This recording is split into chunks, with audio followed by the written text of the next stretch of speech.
It was a chilling morning on January 3, 1991, when Seaside City Police arrived at Sabado Park, California.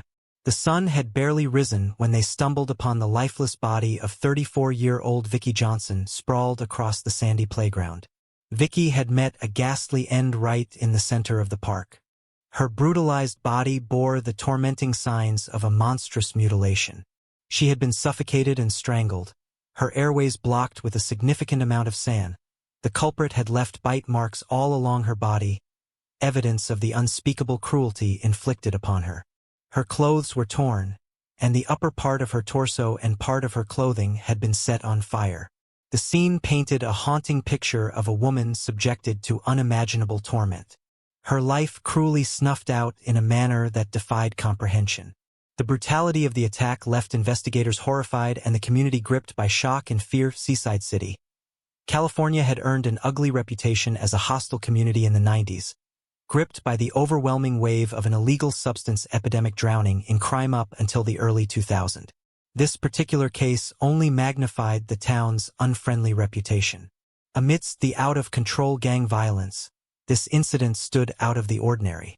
Vicki Johnson, unlike many others affected by the fighting, had no ties to any gangs. Vicki Johnson's body was discovered lying openly in the park frequented by many. The culprit did not bother to hide the body in any way. Yet no one had called the authorities. No witnesses had come forward.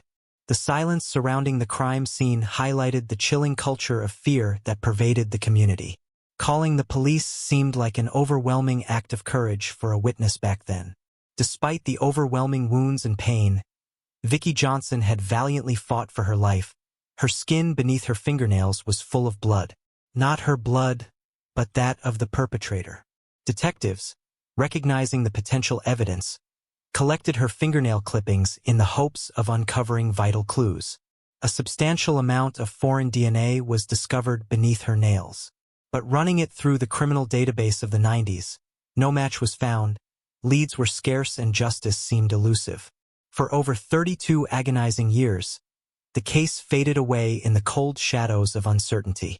However, a glimmer of hope emerged in 2021 when the skin from under Vicki Johnson's fingernails underwent DNA testing at the California Department of Justice. The path to justice proved incredibly slow. There were systemic challenges of backlogs and inadequate staffing within the forensic system, a frustrating reality associated with handling cold cases. However, 2 years later in 2023, the Justice Crime Laboratory made a crucial discovery. A DNA match linked to a man named Frank Louis McClure. He is a former convict whose profile was logged into the Cody's national database. The relation of this DNA match breathed new life into the case, while McClure's DNA linked him to the crime scene. The motive behind Vicki's demise remained a mystery. McClure's history, however, told a chilling story of violence. Frank Louis McClure's criminal record traces back to 1990 involving crimes such as causing severe bodily harm and resisting police. This history continued in 1994 when the suspect breached probation by committing battery with a fatal weapon and engaging in domestic fighting, resulting in a 4-year prison sentence.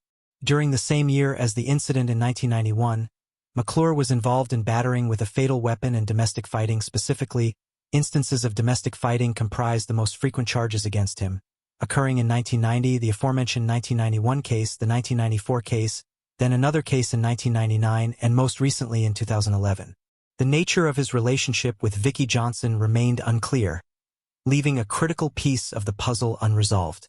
The reason for the connection between the two would remain a mystery because McClure passed away of natural causes in 2021 at the age of 77. His passing meant he would never face accountability for the crime. Police believed he passed away peacefully in his seaside residence. Evading the consequences altogether, the DNA technology in question is not new.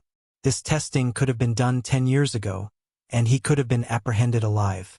By the time the law caught up to him, he had already passed away. Frank Louis McClure hailed from a prominent family in the community. He, however, was not celebrated for his character. His connection to the crime struck a chord of surprise among Seaside residents. Mark Vaughn, a long-standing resident of Seaside, voiced the collective sentiment of shock and sorrow. Vaughn, who had known Vicky from their school days at Fremont Junior High, reminisced about her kind nature and the once beautiful aura of her family.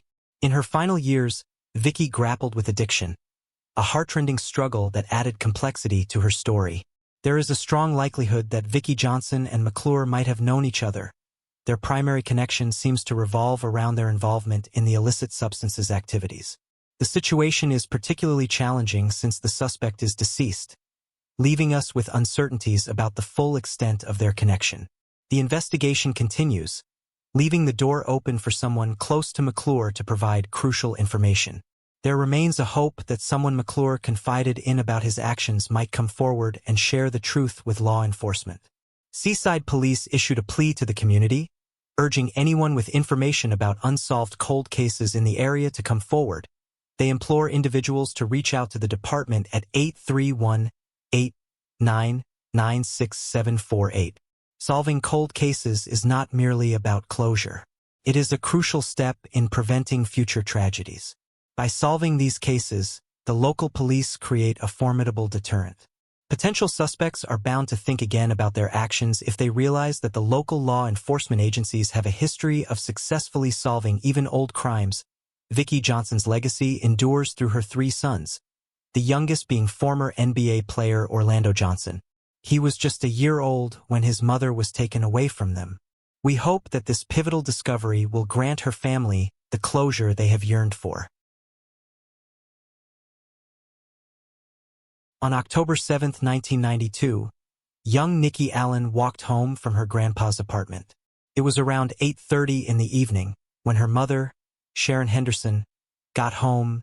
Nikki Allen was gone. She cannot be found anywhere. Over 100 neighbors came together to look for her. Nikki, a 7-year-old girl who lived with her family in West Garth, Sunderland, England, was missing. After a day search, they discovered Nikki's red shoes and purple coat outside an old abandoned exchange building near her apartment. The search party decided to comb through the derelict building.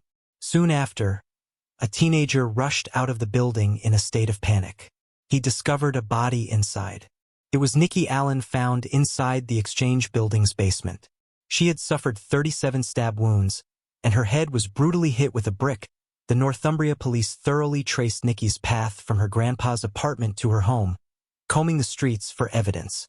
They found an eyewitness who had been at the Boar's Head pub on that crucial night. While playing dominoes and having a beer, this witness saw Nikki walking alongside a man in a white shirt. It seemed she knew him, joyfully skipping to catch up with him. The unexpected tragedy deeply affected everyone in West Garth, including police officers who were accustomed to difficult circumstances. There was a large turnout at Nikki Allen's funeral, and the funeral procession was lengthy and heart-wrenching. Following the burial, the quest to find Nikki's attacker continued. An artist's rendering of the man in the white shirt became a crucial aspect of the investigation. Numerous officers were dedicated to the case. The detectives conducted door-to-door inquiries in West Garth to gather leads and seek potential eyewitnesses. Despite the community's familiarity with Nikki, there were no eyewitnesses except for one neighbor. This individual informed the detectives that he knew Nikki and had seen her that night too. He recalled being at the old exchange building a few days earlier with a young boy searching for pigeons. The police fixated their efforts on finding the man in the white shirt, but they were unable to find any leads for almost a year.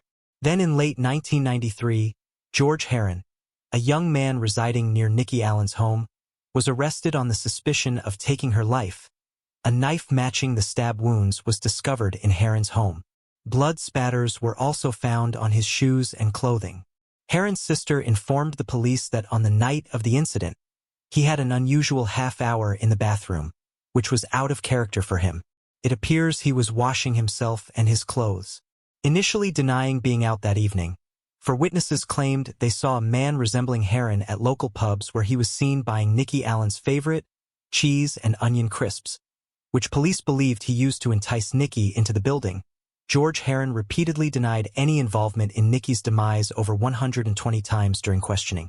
However, as pressure mounted on him, he gradually started making partial admissions. What stood out as particularly shocking was the method by which the police guided him to provide an account that aligned with what they needed to hear. They dropped clues and essentially manipulated him into describing the events in a manner they already knew. There were evident aspects Heron did not know about, yet the police steered him toward those details. After 3 days of questioning, the police got Heron's confession.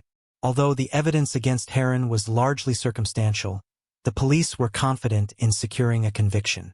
However, the handling of George Heron became notorious as a significant low point in Northumbria police operations. The case against Heron fell apart when the judge deemed his taped confession inadmissible in court, citing heavy-handed police tactics. Due to this ruling, Heron was found not guilty. He was granted a change of identity and relocated away from Sunderland, England. In 1994, Sharon Henderson, the heartbroken mother, initiated a civil lawsuit against Heron, accusing him of battery on a child resulting in her demise. Surprisingly, the court ruled in her favor and instructed Heron to pay her over £7,000. But since Heron's identity and location were changed, he could not be found, leading to the money never being paid.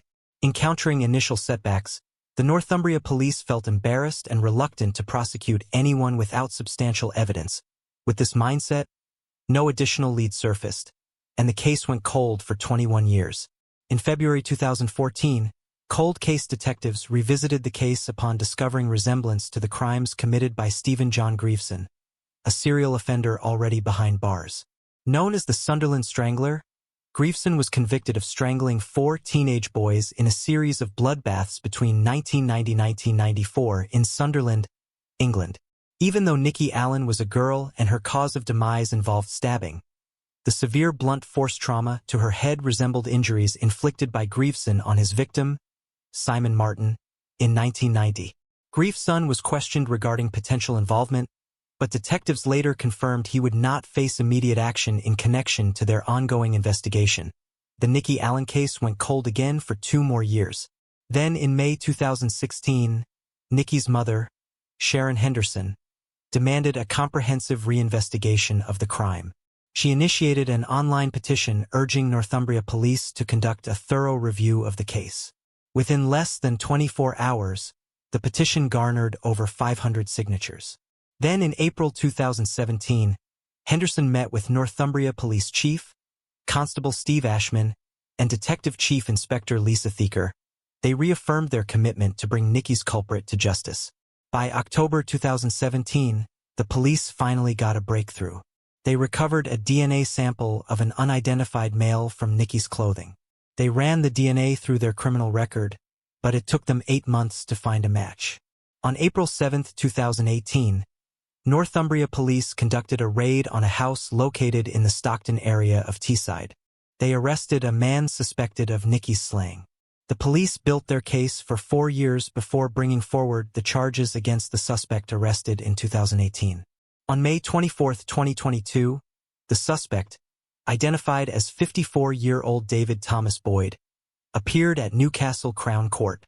Then on June 20, 2022, Boyd pled not guilty.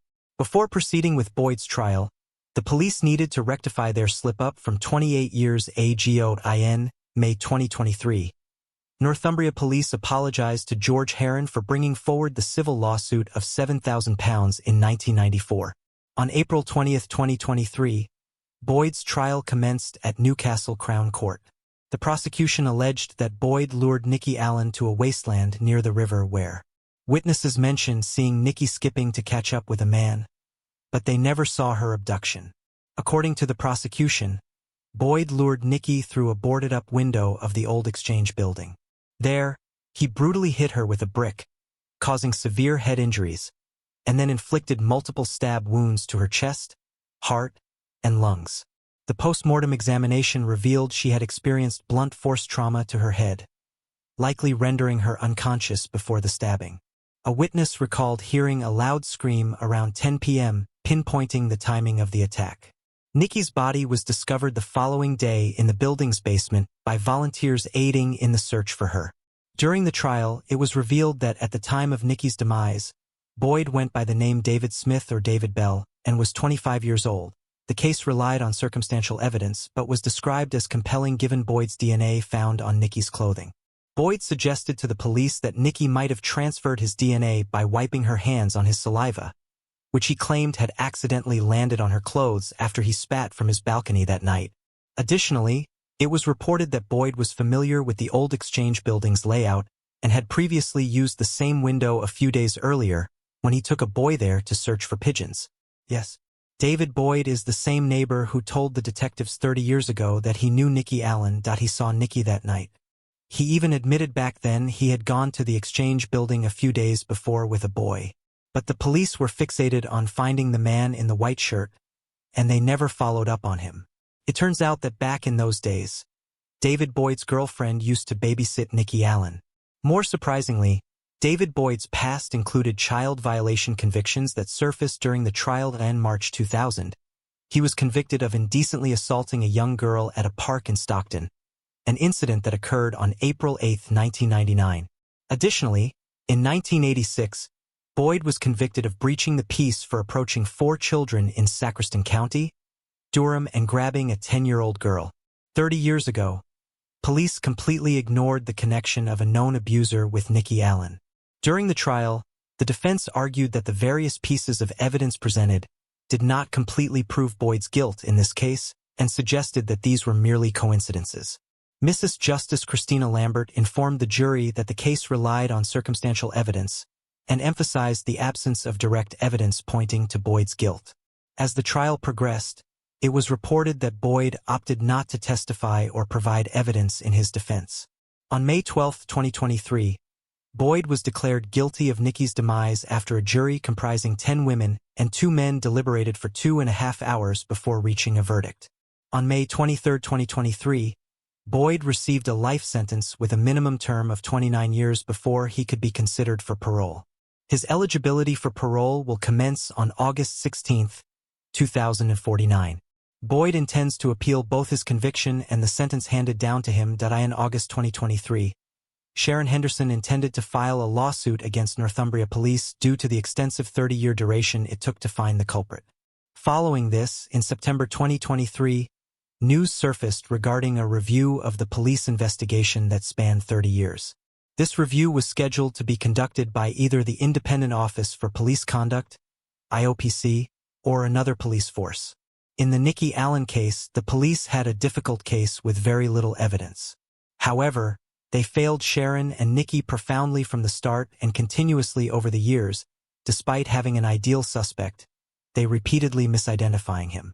Ultimately, what shifted the course was the advancements in forensics and DNA technology. They finally pinpointed DNA on Nikki's body, unequivocally linking it to David. Boyd Shelley and Warner, just 15 years old, lived with her mother, Kathleen Warner, in Mishawaka, Indiana. She was a student at Mishawaka High School, active in sports and part of the school band. On June 16, 1980, she bid farewell to her mother heading to Wilt's Supermarket in her 1973 orange Volkswagen, a mere 2 miles away. But as the day waned, she did not return home. Her mother got worried and contacted the police. Initially, the authorities thought she might be a runaway, a missing person. But as the clock ticked past 24 hours, the case took a chilling turn. The investigators shifted gears, labeling the case as a possible abduction. Police rushed to Wilt's Supermarket, interrogating employees who distinctly remembered Shelley and purchasing groceries around 1:30 p.m. the day before. Eyewitness accounts painted an unsettling scene of Shelley and's disappearance from the store. Witnesses vividly remembered seeing Shelley and leaving the store around 2 p.m., heading towards her car parked a mere 50 feet from the entrance.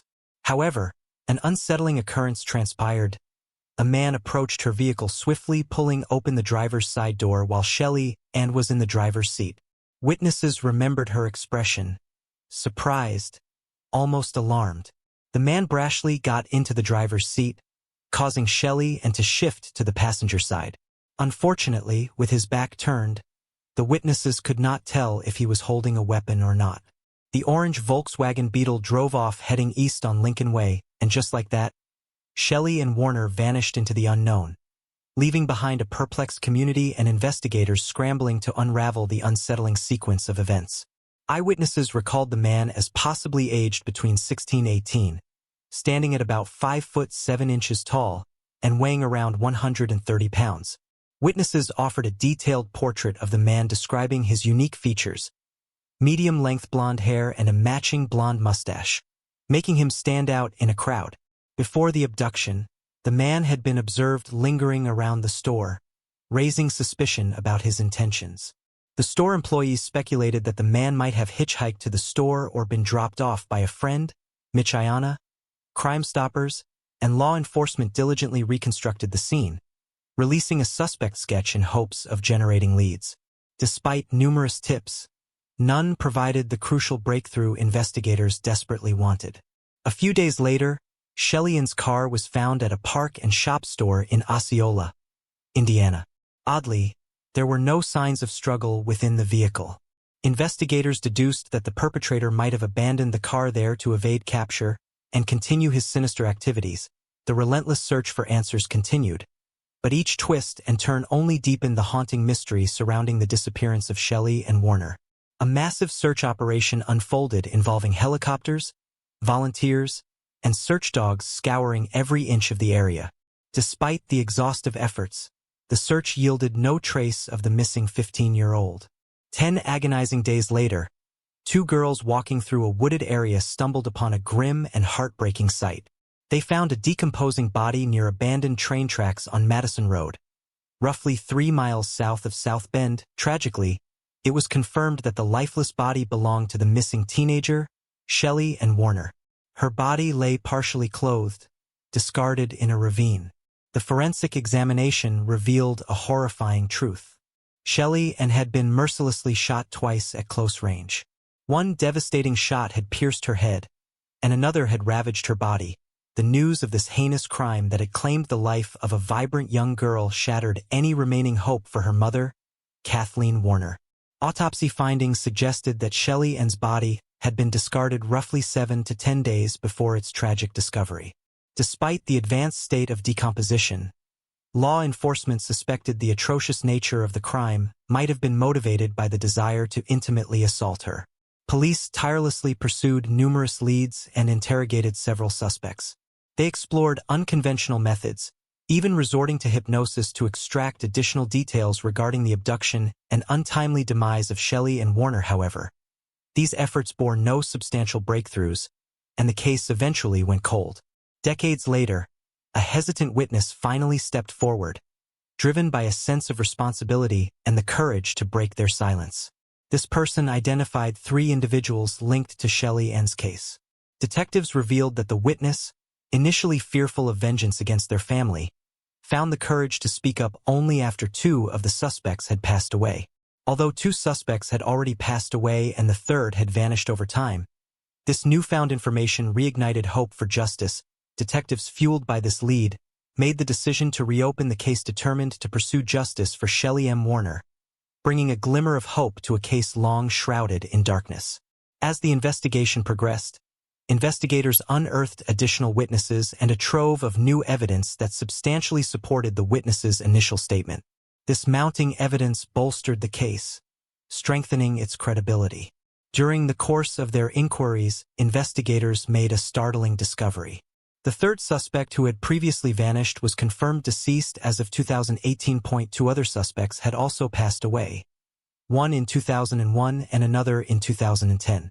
Dave Dossman, a member of the cold case unit, emphasized how the passing of the suspect prompted an important witness to come forward and reveal crucial information. In 2023, after meticulous analysis of gathered evidence and statements, the St. Joseph County Prosecutor's Office deemed the proof against the 3 suspects conclusive. However, due to all 3 suspects' demise, authorities were unable to pursue criminal charges against them. The names of the suspects were never disclosed as charges could not be filed. With the investigation closed, law enforcement officials disclosed that the assault on Warner was not a random act. Despite her lack of close ties to the suspects, there existed some degree of familiarity between Shelly and Warner and certain family members of the suspects. Dossman's revelation echoed a painful truth. Shelly and Warner knew the suspects, a connection that was not immediately apparent. She would have known who these suspects were and vice versa, Dossman emphasized, shedding light on the relationship, reflecting on the prolonged investigation. The lead detective divulged the grim reality behind the delays. Fear and threats exerted by the suspects against potential witnesses paralyzed the progress. Not only did they intimidate the witnesses, but also their families. Despite the offenders never facing the scales of justice, the case was reluctantly closed after an agonizing 43 years. Even the passage of time has brought no closure to the family. Shelley's parents passed away, leaving her sister as the remaining link to a past marred by tragedy. While her sister found some comfort in the case finally wrapping up, the absence of identifiable DNA on evidence sent to the lab and the unresolved justice served as a haunting reminder of what could never be reclaimed. Today, Shelley and Warner would have turned 58 had the precious life not been taken away so brutally. This tragic story ends without the closure of justice, leaving behind a legacy marked by unanswered questions and a longing for what could have been. Nellie Hicks was a 59-year-old mother of 6 children. She was a 4th-grade teacher at Ashland School in San Lorenzo, California. On May 10, 1972, Nellie was at her home in Newark, California. She lived with her adult son and his wife as well as her longtime friend. Nellie's friend, also a teacher, briefly spoke with her around 1 a.m. that fateful morning. She was dozing off on a living room sofa. It was the last time she was seen alive. About 4 hours later, Nellie's son discovered her lifeless body in the same room. Her wallet was missing. It was later found a few blocks away next to a pair of blood-stained underwear. The other occupants were all asleep as the slaying unfolded. That led police to suspect that the intruder knocked her unconscious before assaulting her. Her body was partially naked, and police determined that she had been assaulted and bludgeoned with a brick wrapped in pantyhose. The brutality was immediately apparent with her head split open by the force of the blows. The perpetrator entered the home through an unlocked sliding glass door and used manicure scissors to cut her dress and bra. Nellie was a well-liked, respected teacher, so everyone who knew her could not think that someone would have a motive to take her life. A decade before, she left an abusive husband. He and the other men she dated were interrogated, but it did not lead to finding a possible suspect. Fingerprints were recovered, but it was never tied to a specific person. DNA was collected at the autopsy. However, as DNA technology did not exist at the time, the case went cold despite decades of investigation. Soon, another horrendous crime would take place in the area. Teresa Pica was 48 years old and stayed on Ed Lowe Drive in Hayward, California. On May 15, 1979, one of Teresa's twin 10-year-old daughters discovered her slumped over her couch face down. She was last seen alive the night before by her 3 children.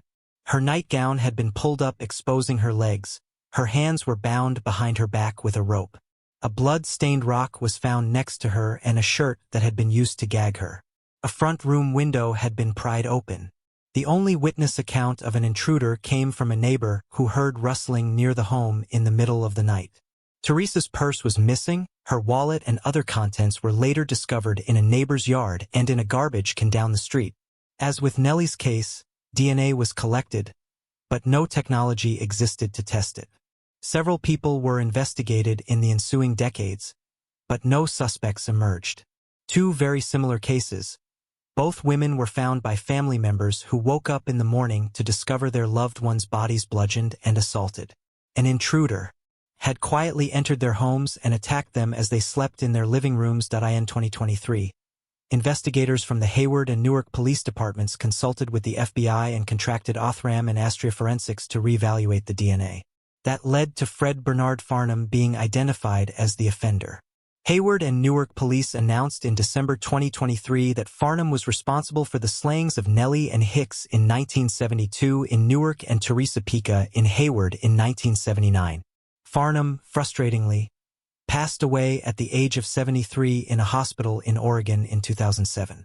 He grew up in Central Valley, California, and then moved to the South Bay in the 1950s. There, he was convicted for multiple assaults in the 1970s.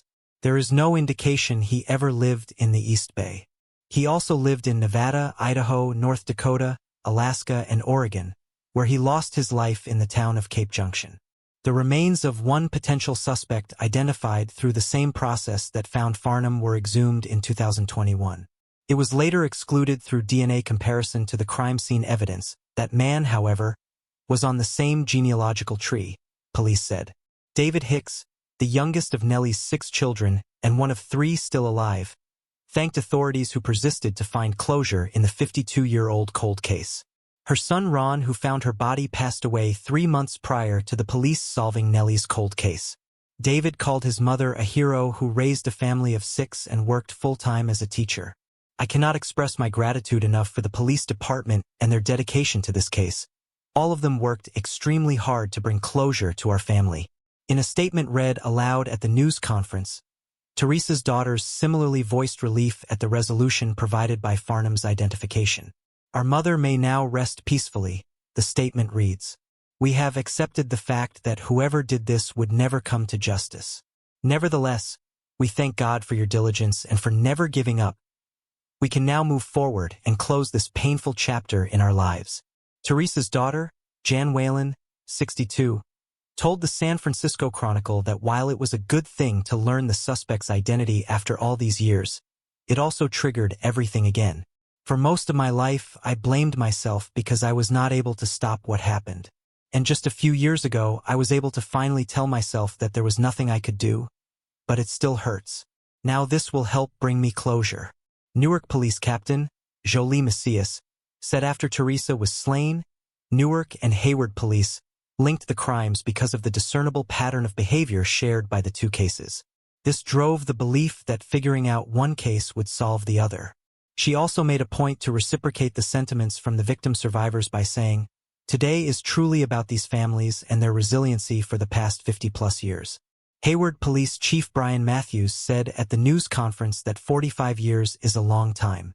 It has been a long time for generations of investigators who have worked on this case, and it has been a long time for the families of the victims and our community as they have waited for answers. Officials suspect that Farnham could have been involved in other cases as well, and have alerted law enforcement to look at their other cold cases for possible connections. Anyone with information about criminal cases that could have connections to Farnham can contact Hayward Police Detective Rob Purnell at 510-2937176. On December 6, 1975, in a field off 100th Avenue and Lowell Boulevard in Westminster, Colorado, a woman's lifeless body was found. She was found by 2 people riding their motorcycles. Her clothing and personal items were also found at the scene, so she could be identified as Terry Becker. She was 20 years old at the time. Terry grew up in Casper, Wyoming, and moved to the Denver metropolitan area after graduating from high school. Terry was described as a free spirit by her friends and family. She lived life on the edge. Terry enjoyed painting and listening to music. Her favorite bands were Three Dog Night and Steppenwolf. An autopsy was done, and it showed that she was assaulted and strangled. Terry had last been seen 2 days prior when she hitchhiked to visit her boyfriend at the Adams County Detention Center in Brighton, Colorado. Chandra Thurston, senior criminalist with the Westminster Police Department, who was the lead detective on the case, said she had just been dumped there in the field. Officers respond, an investigation begins, and then over time, suspects are looked at and nothing develops. The case went cold. In 1991, a similar crime took place. Sherry Bridgewater was assaulted and slain in her apartment on the 1000 block of West Monroe Avenue near Owens and H Street in Las Vegas, Nevada. She was a 31-year-old mother of 2 boys and was found by 2 women, a friend, and a relative. The investigation team worked the case relentlessly over the years to solve it, but unfortunately, the case went cold. In 2003, 12 years later, the Colorado Bureau of Investigation was able to extract DNA from a piece of evidence from Terry's case. The sample of an unknown male was uploaded to the Cody's Combined DNA Index System database, but no match was found. 10 years later, in 2013, the Las Vegas Metro Police Department entered DNA into their database from Sherry's perpetrator. The sample matched with Terry's perpetrator, so the 2 cases were connected. Before the DNA breakthrough, both cases were without a suspect. In 2019, technology and genetic genealogy pointed to a possible man. Thomas Martin Elliott, a veteran with an extensive criminal history. He was in prison for committing a burglary in Lakewood, Colorado, and was sentenced to 6 years in prison. He was released in 1981, and then he committed a serious offense against a 13-year-old girl in Carson City, Nevada. He was sent to prison on a life sentence, but with the option of parole. He got out 10 years later and then became the primary suspect in the cold case in Las Vegas. 5 months later, on October 30, 1991, he took his own life by shooting himself. He was 40 years old. He was buried in the Southern Nevada Veterans Memorial Cemetery due to the short enlistment he had with the military. The Las Vegas police did not have the resources to further investigate Elliott as a possible suspect.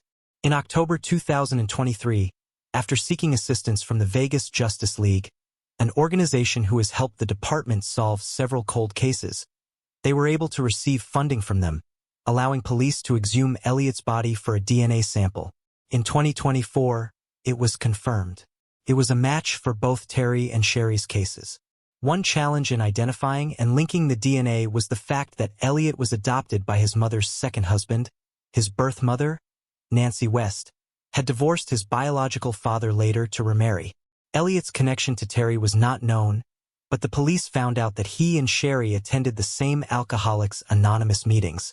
Chandra Thurston, senior criminalist with the Westminster Police Department, said it was almost a huge relief to finally say someone's name did this to Terry. There were definitely times during this where you felt, I am never going to figure this out. We are never going to figure this out. There is a lot of relief, and I hope that she knows we did not give up on her. And we worked until we were able to find justice. Even if it is this way, without being able to prosecute someone, to find justice for her and to know that she mattered, and that we always cared about her. A.C. Stutson, commander in investigations with Westminster Police, said there has been a lot of ups and downs in this case. We were so close many times, and it would slip away. David Becker, Terry's brother, is her only living relative.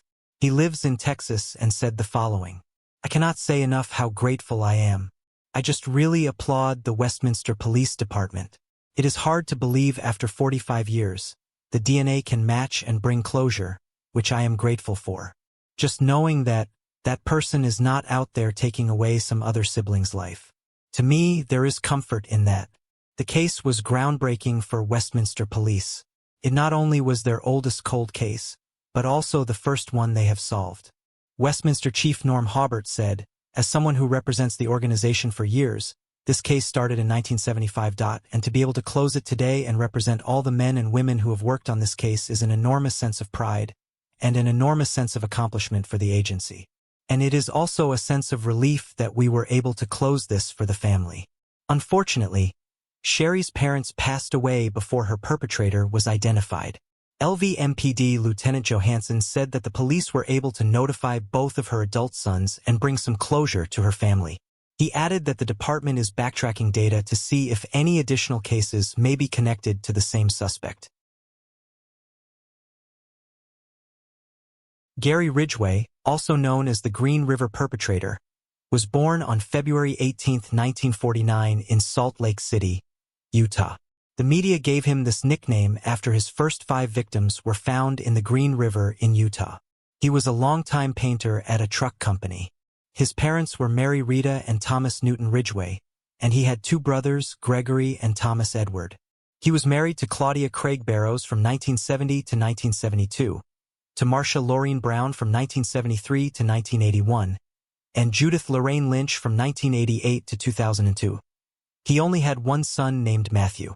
Ridgway was convicted of 49 separate cases that took place between 1982 to 1998, possibly as recent as 2001. This made him the second most prolific serial offender in United States history according to confirmed cases. He had been a suspect in the cases since 1982 when he was arrested for prostitution. However, investigators were unable to link him at that time. Detectives were unable to prove his role until 2001, when advances in DNA technology allowed them to link a saliva sample they had obtained from him in 1987 to male DNA found on several victims. He was arrested on November 30, 2001, as he was leaving the Kenworth truck factory where he worked in Renton, Washington. Over 10,000 items of evidence collected and logged and stored were prepared to go to trial when Ridgway was arrested, according to Dave Reichert with the King County Sheriff's Office. At the time, investigators found he was not particularly accurate in associating dump sites with the victims that he placed there. To date, he has led the task force to the remains of 3 other victims, and he was incorrect about the identity of 2 of the 3 victims. In 2003, he pleaded guilty to 48 cases, and in 2011 to his 49th case. On December 18, 2003, he was sentenced to life imprisonment without the possibility of parole. As part of a plea bargain wherein he agreed to disclose the locations of still missing women, he was spared being executed. He is imprisoned at the Washington State Penitentiary Walla Walla. Most of Ridgway's victims were alleged to be prostitutes and other women in vulnerable circumstances, including underage runaways. His victims were between the ages of 14 to 38. In one of his confessions, he said he chose prostitutes as victims because he knew they were unlikely to be missed. Patty Eakes, one of the prosecuting attorneys assigned to the case, said the lack of emotion Ridgway showed when he eventually admitted to taking the lives of the women was still troubling to her. She said Ridgway came across as just an average, goofy, middle-aged guy. Some victims may have been comfortable getting into his truck due to his seemingly harmless personality. I think he looked for vulnerable women. He had this strange underlying need to feel like he had a beautiful woman by his side. Often the women that he picked up were attractive. He wanted to be one of those guys who was like, I have a beautiful woman with me. He did not necessarily feel like he had that in his personal life. Physical attractiveness was definitely part of it, she said. Ridgway led investigators to the locations where he buried one of his victims by Green River. There, on August 21, 2003, 23 human bones and teeth were uncovered and listed only as bones 20. After 2 decades, in 2023, Othram was able to identify the victim after examination of DNA extracted from the skeletal remains as Tammy Lyles. David Middleman, Othram's CEO, a molecular biophysicist and genetics expert, said the DNA was in very terrible shape, degraded. The company worked to build a new DNA profile based on the sample. Authorities contacted her mother, and using her reference sample, scientists were able to identify Tammy. Tammy's skull and other remains were found on April 23, 1985 at the Tualatin Golf Course near Tigard, Oregon. It was identified in March 1988 using Tammy's dental records. In 2003, her brother, Jason Miles, said that when her family buried her in the 1980s, they had to use a baby casket because we could not find all the parts of her body. You live with this for 20 years wondering what happened. I cannot see myself ever finding closure, but I think it would settle a lot better if the guy would say, yeah, I did it. Tammy was a 16-year-old girl whose life was brought to an end in 1983. She stayed in Everett, Washington. She disappeared from downtown Seattle, Washington on June 9, 1983. In 2023, King County Sheriff Patricia Cole Tyndall said that Tammy's family does not want to speak to the media. We appreciate your support in granting the family the privacy they seek during this time, Cole Tyndall said. This breakthrough in the case comes after 15-year-old Lori Henry Spotnick was identified as another victim of Ridgway's. Lori was born on November 13, 1967 and stayed in Juneau, Alaska. She disappeared in 1982 after a fight with her mother. She wanted a horse. A friend had one. All Lori had to do, she told her mom, was pay for feed and pay rent for the stall. Donna Hurley, her mother, said no, she did not have the money. She did not have the time. Her husband had passed away a decade prior. She was a single mother raising 2 teenagers. It was not practical. Lori's disappearance would remain a mystery, an open wound, an aching phantom limb for more than 4 decades until her remains were identified as one of at least 49 victims. For 76-year-old Donna, Lori's disappearance, her absence, her demise have been an ever-present void for more than 40 years. I guess everybody calls it closure, but to me it was just a relief, Donna said of Lori's identification. All of the what-ifs, how come, where has she been, all the questions that go through your mind, you quit trying to fool yourself that she is alive and well, raising a family, and everything is good. It is just a relief that all of that is off your shoulders and off your mind. As a mother, part of me was still in denial. You build a wall around these things, she said. The tough thing is those walls start to crumble. Lori, she said, was a firecracker, interested in everything: sports, the outdoors, horses, dogs, and cooking. She played baseball and ran track. She liked to snowmobile. At 7, she trained the family Labrador Retriever, Ebony's Flippy Miss, but known as Flip, and showed her in a dog show. She could get as without opening her books, Donna said. She did speak with her daughter one time after she ran away. It was Thanksgiving, either 1982 or 83. Lori called her grandparents' home where the family was gathered. She told them she would be sending Christmas presents. She said she was living in Seattle and she was happy. Lori's remains were discovered on December 30th, 1985, about 3 years after she ran away from home, and was marked as Bones 17. Parabon Nanolabs chief genetic genealogist, Cece Moore, did the genetic genealogy work. She works like a detective, using partial matches across many generations and multiple family trees to try to create a family tree, a lineage for the unknown person. She knew she was looking for a teenage girl, but Lori had left little trace. She was so young when she disappeared. She disappeared before social media, before online people searches, before the internet. She never voted, never bought property, never paid taxes, more scoured census records, birth announcements, yearbook photos. She came up empty. Then she stumbled upon an obituary. One paragraph on page 62 of the January 19, 1972 Seattle Times. Raspatnik, William S., of Juneau, Alaska, formerly of Seattle, husband of Donna, father of William George and Lori, and Donna she knew about. William George, Lori's brother, she knew about. She wrote a report and sent it to King County. And then more than a year after Moore started searching, more than 40 years after Lori disappeared, 2 detectives showed up on Donna Hurley's doorstep. DNA was matched to a saliva sample from Donna to identify her. Donna had left Centralia, Pennsylvania, and moved to Juneau, Alaska in the 1980s. Her parents lived there and the job prospects were better. She worked in the hotel business for a decade, at a veterinarian's office for 13 years, then for the Alaska Department of Education.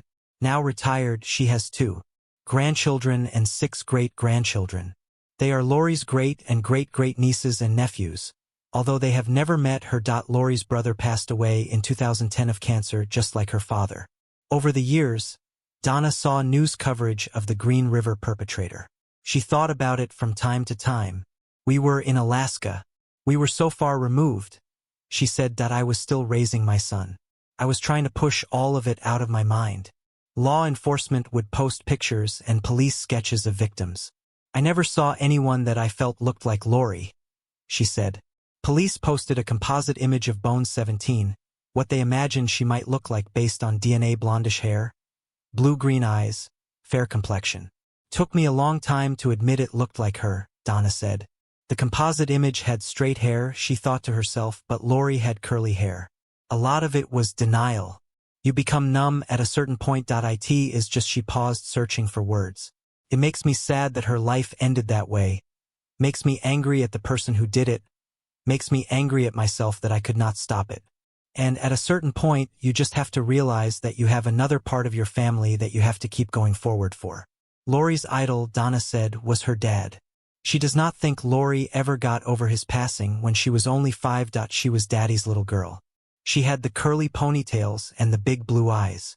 She plans to bury Lori at Evergreen Washelli Cemetery in Seattle next to her dad. Dave Reichert with the King County Sheriff's Office said that although the last remains in the medical examiner's office have been identified, there are still more unsolved cases. Ridgway said that he ended the lives of 65 to 70 young women and little girls, and so far he has pleaded guilty to 49, and we have closed 51 cases. So as I said, there are other unsolved cases out there that may or may not be connected to Ridgway, but there are parents still out there looking for answers about the whereabouts of their daughters. On April 21, 2023, Washington State Governor Jay Inslee signed legislation removing execution from the state's law. According to the King County Prosecutor's Office, if Ridgway is convicted of additional slayings outside of Washington State, he still could face execution. Some think he was chasing a lost love. Others reckon he was a smuggler, some say he was a Cold War spy. 60 years later, an electronic engineer professor fell in love with not just this mystery, but a girl. A girl who held the key to what once seemed like the unsolvable mystery. We finally cracked the puzzle after 70 years. This is the story of the Somerton Man.It is November 30th, 1948. About 7:15 p.m., and a couple is out for a leisurely walk along Somerton Park Beach, just outside Adelaide, South Australia. Waves are gently lapping, and that is when they spot a man in a sharp brown suit propped against the seawall. It looks like he is resting. He even gives them a half-hearted wave, but the couple just chuckle thinking he has had one too many to drink. The next morning, two jockeys doing their usual routine training their horses on the beach see the same man, still as a statue, lying there on the sand. Now that is strange, right? So Neil Day, one of the jockeys, walks over for a closer look. But when he tries to nudge the guy, nothing. And that is how the mystery of the Somerton Man began, right there on the sunny shores of Adelaide back in December 1948. When authorities arrived on the scene, they transported the body to the Royal Adelaide Hospital for examination. The doctor in charge estimated that the man likely passed away around 2 a.m. that morning. At first glance, he appeared to be your average Joe, mid-40s, 5'11", with gray eyes and reddish-brown hair. He looked sharp, well put together, with clean fingernails, soft hands, and a smooth-shaven face. However, upon closer inspection, a couple of irregularities caught the eye of one of the medical examiners. Firstly, the man had unusually pronounced calf muscles. Another peculiarity, a staggering 16 teeth were missing from his mouth. When they delved into the man's pockets hoping to uncover some clues about his identity, they came up short. No wallet, no ID. All they found were a pack of cigarettes and matches, 2 combs, a packet of chewing gum, and a couple of travel tickets that AN&U stub from Adelaide to Henley Beach, a nearby town, and a bus ticket stub from Adelaide to Somerton. But it was the man's clothing that really deepened the mystery. It was common back then for folks to have their names or initials on their clothes labels for laundry purposes. But all the labels from the man's suit had been snipped off, meticulously removed. Even the name tags from the undervest were also removed. And there was something else peculiar. A tear in his pant pocket had been neatly stitched back together using bright orange thread. The autopsy revealed some troubling findings: an enlarged spleen and a damaged liver. The pathologist suspected heart failure, but oddly enough, the man's heart appeared completely normal. Toxology tests came back negative.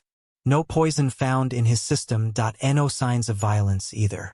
No disturbance in the sand around him and no scratches on his body. The coroner was stumped. Whatever took the Somerton man's life, it was not natural. It sure was not an accident. Before the police could even begin to untangle who might have been behind the Somerton man's demise, they had to grapple with the question of who he was in the first place.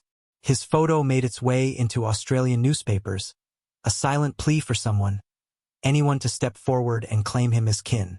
Intrigued by the mystery, crowds flocked to the morgue hoping for a glimpse of his face. Time and again, individuals emerged from the shadows, swearing they knew the Somerton man. Yet each lead fizzled into nothingness. Then came a twist. A newspaper boldly declared that the man found on Somerton Beach was none other than E.C. Johnson. But lo and behold, E.C. Johnson himself strolled into the police station, setting the record straight. Fingerprints were taken from the Somerton man, but unfortunately no match was found. Still undeterred, the police circulated his photo far and wide. Dozens of calls flooded in, each claiming familiarity with the mysterious man. He was a missing relative, a vanished husband, a guardian outside illicit card games, a familiar face from the military testing facility up north. A local paper even quipped that the police were running an almost constant taxi service to ferry people to and from the morgue, all eager for a glimpse of the enigmatic figure. But as quickly as hopes rose, they fell. People who were convinced they knew him changed their tune upon seeing him in the flesh. And so he remained the Somerton man, a mystery that seemed to deepen with each passing day. Investigators would spend years, even decades, grappling with his identity and the events surrounding his demise. Theories swirled. He was a Cold War spy, a former dancer, a victim of a love gone sour. It became one of Australia's most perplexing and enduring cold cases, a tale that would captivate generations to come. About a month after stumbling upon his body, investigators shifted their focus to the Somerton man's meager possessions. Sure, he had those travel tickets and a few knickknacks, but no luggage to speak of. So the police cast their net wide, putting out notices for abandoned luggage at hotels and train stations. They scoured dry cleaners, bus stops, lost property offices, anywhere a bag might find itself abandoned. Then, like a stroke of luck, on January 14, 1949, just 3 days after the call went out, they struck gold. A dark brown suitcase left at the Adelaide train station caught their eye. According to the luggage tag, it had been checked in around 11 a.m. on November 30th, the very same day the Somerton man was discovered on the beach. Upon prying it open, investigators found a curious mishmash of items: handkerchiefs, scissors, a knife, shaving gear. But it was a humble spool of thread that set their minds racing. An unknown brand not found in Australia, and in a shade of orange identical to the thread used to mend the Somerton man's pocket. Coincidence? Unlikely. But wait, there is more. Tucked amidst the odds and ends was a stencil brush, a tool typically wielded by a third officer in the Navy. Yet strangely, alongside this maritime clue, they unearthed drafting pencils, the kind favored by engineers. And then there were the clothes, shirts, underpants, a coat, all matching the Somerton man's size and style, all with their labels meticulously removed, except for 3 among them, a tie with a name scrawled on the label in faded ink. It looked like T. Keane. Finally, a glimmer of hope. The police had a potential lead, a possible name for the Somerton man. Records were combed through in English-speaking nations far and wide, including the United States where the man's code originated from. Yet despite their efforts, no trace of a missing person by that name could be found anywhere. It seemed the man was determined to keep his identity hidden, leaving investigators grasping at straws in their quest for answers. Yet, with over 6 months having passed since his demise, it was time for the Somerton man to find his rest. But not before investigators preserved his one tangible clue, his face. They had him embalmed and crafted a plaster cast of his head and shoulders, a final homage to a man whose identity remained as elusive as ever. On June 14, 1949, the Somerton man was laid to rest in a cemetery in Adelaide. His identity remained elusive, buried beneath a concrete vault. The tombstone bore a simple inscription: "Here lies the unknown man who was found at Somerton Beach." Despite the burial, authorities were no closer to unraveling the mystery that shrouded him in uncertainty. By April of 1949, the police found themselves at a standstill. Nearly 5 months had slipped by since the discovery of the body, and they were no closer to unraveling the mystery. Frustrated and desperate for a breakthrough, they turned to Professor John Cleland, a pathology expert at the University of Adelaide, to take a fresh look at the evidence. Professor Cleland's approach was nothing short of ingenious. Recognizing the challenge of determining if the clothes from the suitcase would fit the Somerton man's lifeless frame, he devised a clever solution.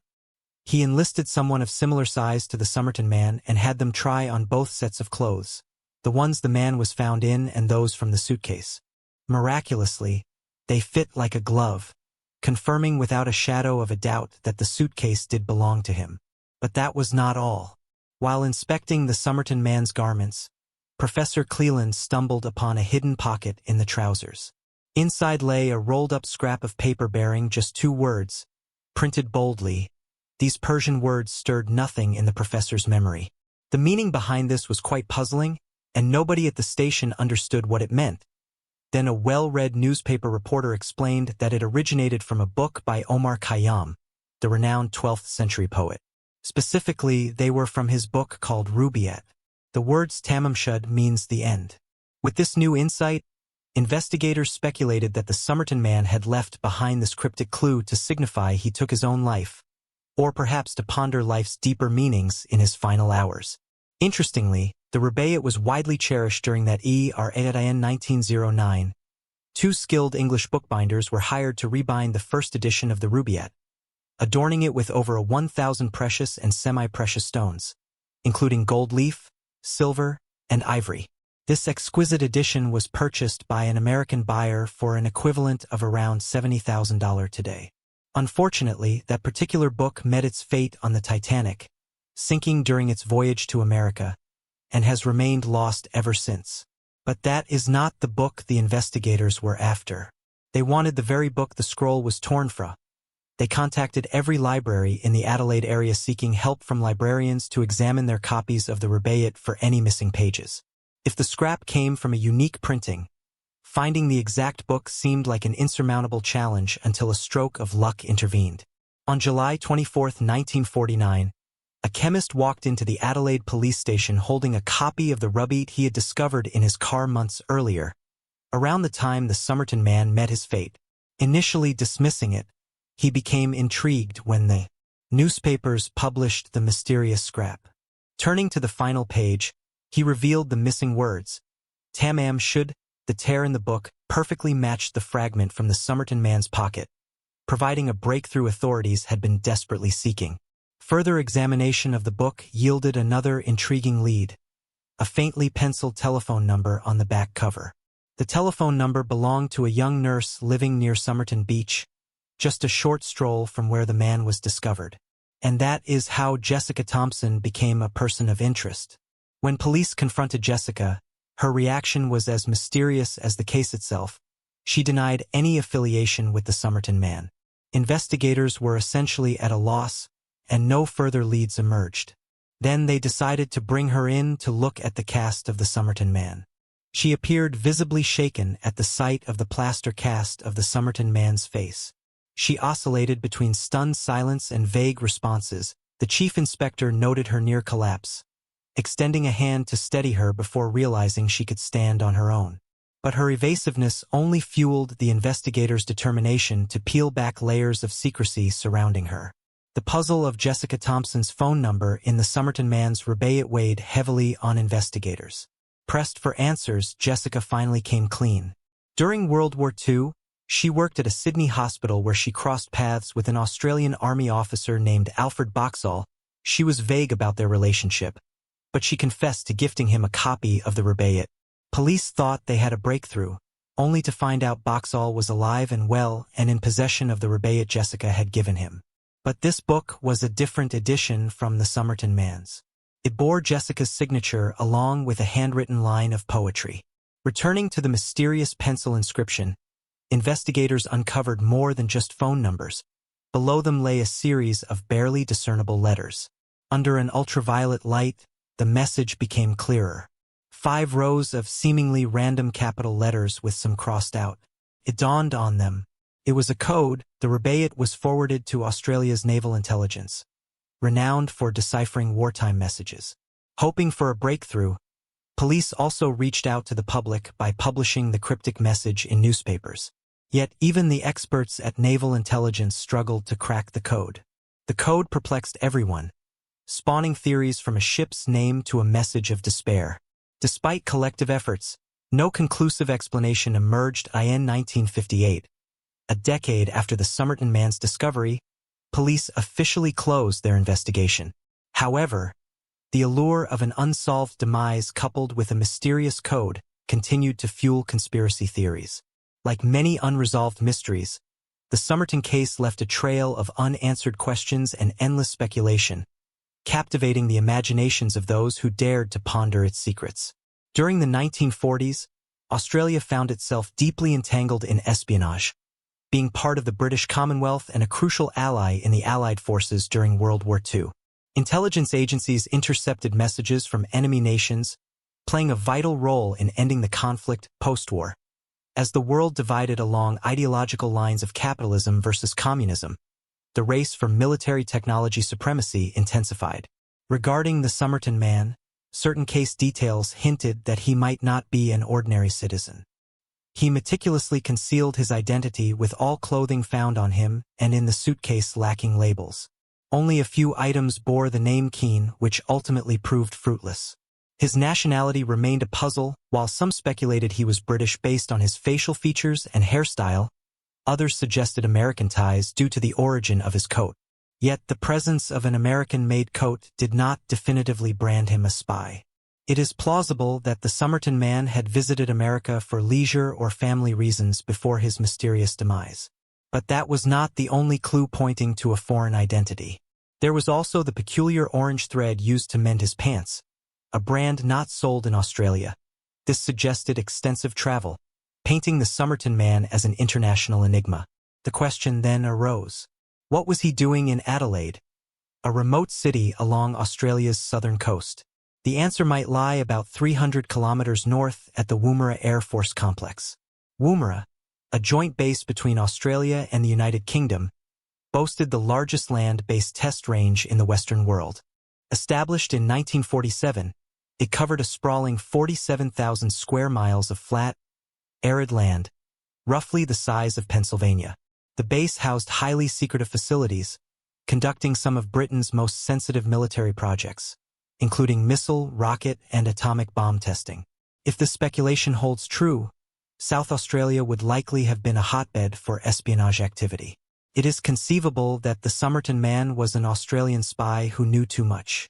Perhaps he became loyal to the Soviets and needed to be silenced. Alternatively, he could have been a Soviet operative seeking defection, but met his demise before he could act. This brings us back to the mysterious circumstances of his end. During the investigation, medical experts found no trace of poison in the man's system, at least none detectable by conventional means. One explanation was that he ingested or was administered something that instantly decomposed, leaving no evidence. Another theory suggested injection, yet no signs of puncture wounds were found. The condition of his liver did not support this notion.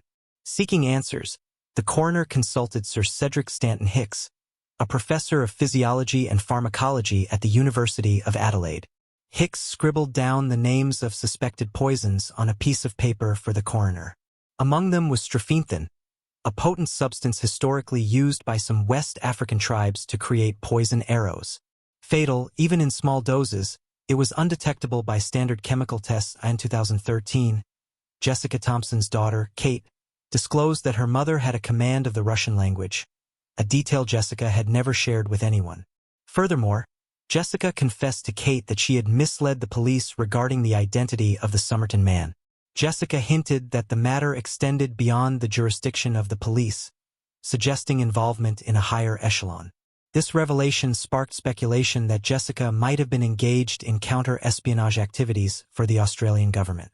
She was possibly relaying intelligence to military authorities, with the Rubaiyats serving as a crucial component. However, if even the most adept codebreakers were unable to decipher the cryptic message, the question remained, who possessed the key? Derek Abbott first encountered the Somerton man story in a magazine article back in 1995.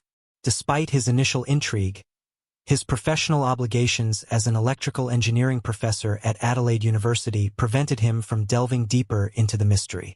It was not until 2007 when Derek revisited the story and learned of the unsolved code found in the man's possession that his interest was reignited. Despite 6 years of investigation by code-breaking experts, the puzzle remained unsolved. Undeterred, Derek shifted his focus to unraveling a different enigma, the identity of Jessica. For decades, the true identity of the enigmatic nurse remained shrouded in secrecy, a real name redacted from official records to shield her from public attention. Derek enlisted the help of Jerry Feltis, an Adelaide detective, who provided the original piece of paper bearing Jessica's phone number found in the Somerton man's book. Through meticulous investigation, Derek unveiled Jessica's true identity, Jessica Thompson, known as Jo. Unfortunately, Jessica had passed away before Derek could question her about her connection to the Somerton man. Delving into Jessica's history, Derek discovered that she had been romantically involved with a local man named Prosper Thompson, with whom she had a son named Robin in 1947, a year and a half before the Somerton man's demise. Despite Jessica's claims that Prosper was Robin's father, speculation arose regarding the paternity of her child, particularly given her evasiveness during police questioning. This led Derek to a groundbreaking theory. The Somerton man was Robin's biological father. Upon further investigation, Derek unearthed compelling evidence supporting his theory. Robin, like the Somerton man, exhibited unique physical traits, including a genetic disorder called hypodontia and distinctive ear structures. Moreover, both had backgrounds in ballet, with Robin even having performed with the Australian Ballet Company. These findings suggested a familial connection between Robin and the Somerton man. It was further supported by the discovery of Robin's daughter, Rachel Egan, potentially being the Somerton man's granddaughter. Rachel's journey into her family's past intertwined with one of Australia's greatest enigmas was nothing short of remarkable. As she delved deeper into her ancestry, she uncovered layers of mystery that connected her to the unknown man found on Somerton Beach. Despite initial skepticism, Rachel agreed to a meeting with Derek Abbott. Their shared curiosity and determination led to an unexpected bond, a spark that eventually blossomed into a love story that surpassed even the most enduring mysteries. Derek and Rachel got married in 2010 and have 3 children together. The most sensible approach was to exhume the remains of the Somerton man to extract DNA. Derek made several requests, but each time the request was denied to exhume the remains. However, in 2015, Derek found another way. He discovered some of the Somerton man's hair still embedded in the plaster cast made in the 1940s. Derek sent these hairs to a laboratory at the University of Adelaide. He hoped there was enough genetic material to test against Rachel's DNA. Unfortunately, the results were inconclusive, and scientists could not generate a complete DNA sequence from the limited sample. But in 2021, Derek's hope was reignited when the Australian government finally assumed the Somerton man. On May 18, 2021, a team with heavy machinery arrived at Adelaide's West Terrace Cemetery. It took nearly 12 hours to extract the Somerton man from the ground. Being deceased for over 70 years meant most of his organic matter had deteriorated. And on top of that, he had been embalmed. This involves replacing the body's natural fluids with preservatives. While this preservation technique was beneficial for maintaining the body's condition, it also degraded the DNA. There was a possibility that there might not be enough viable DNA left to obtain a sample. In 2022, Derek collaborated with Colleen Fitzpatrick, and they meticulously traced the genetic breadcrumbs left behind by the Somerton man, the hair on the plaster cast. As they pieced together his family tree, one name stood out. A man fitting the Somerton man's description with a brother-in-law named Thomas Keane matched the name found on the mysterious clothing. Derek and Colleen located nieces and nephews of the Somerton man. They gathered DNA samples from their living descendants, and on July 22, 2022, they found 2 matches. Stuart Webb, Somerton man's great-great-nephew, and Christy Webb, his grandniece. The discovery sent shock waves through the investigative community. It reignited hope that the identity of the Somerton man was on the verge of being unveiled. His name was Carl Charles Webb, an electrical engineer born in Melbourne, Australia in November 1905. As the details of Webb's life unraveled, it became apparent that his story was far from ordinary. He was part of a large family with 6 siblings. Newspaper reports from that time indicated that he participated in community football. This could account for his well-developed calves and overall physique. Leading up to his demise, Charles experienced major loss in life. His father and mother passed away along with his brother, Roy, with whom he shared a close bond. Additionally, Charles also went through a separation with his wife, Dorothy Robertson, whom he married around 1941. Their marriage was difficult, as detailed in Dorothy's divorce decree filed later. Charles had a passion for writing poetry, often centered around the theme of fatality. Once, Dorothy found him drenched in ether in bed. He ingested 50 sleeping pills, but she saved his life.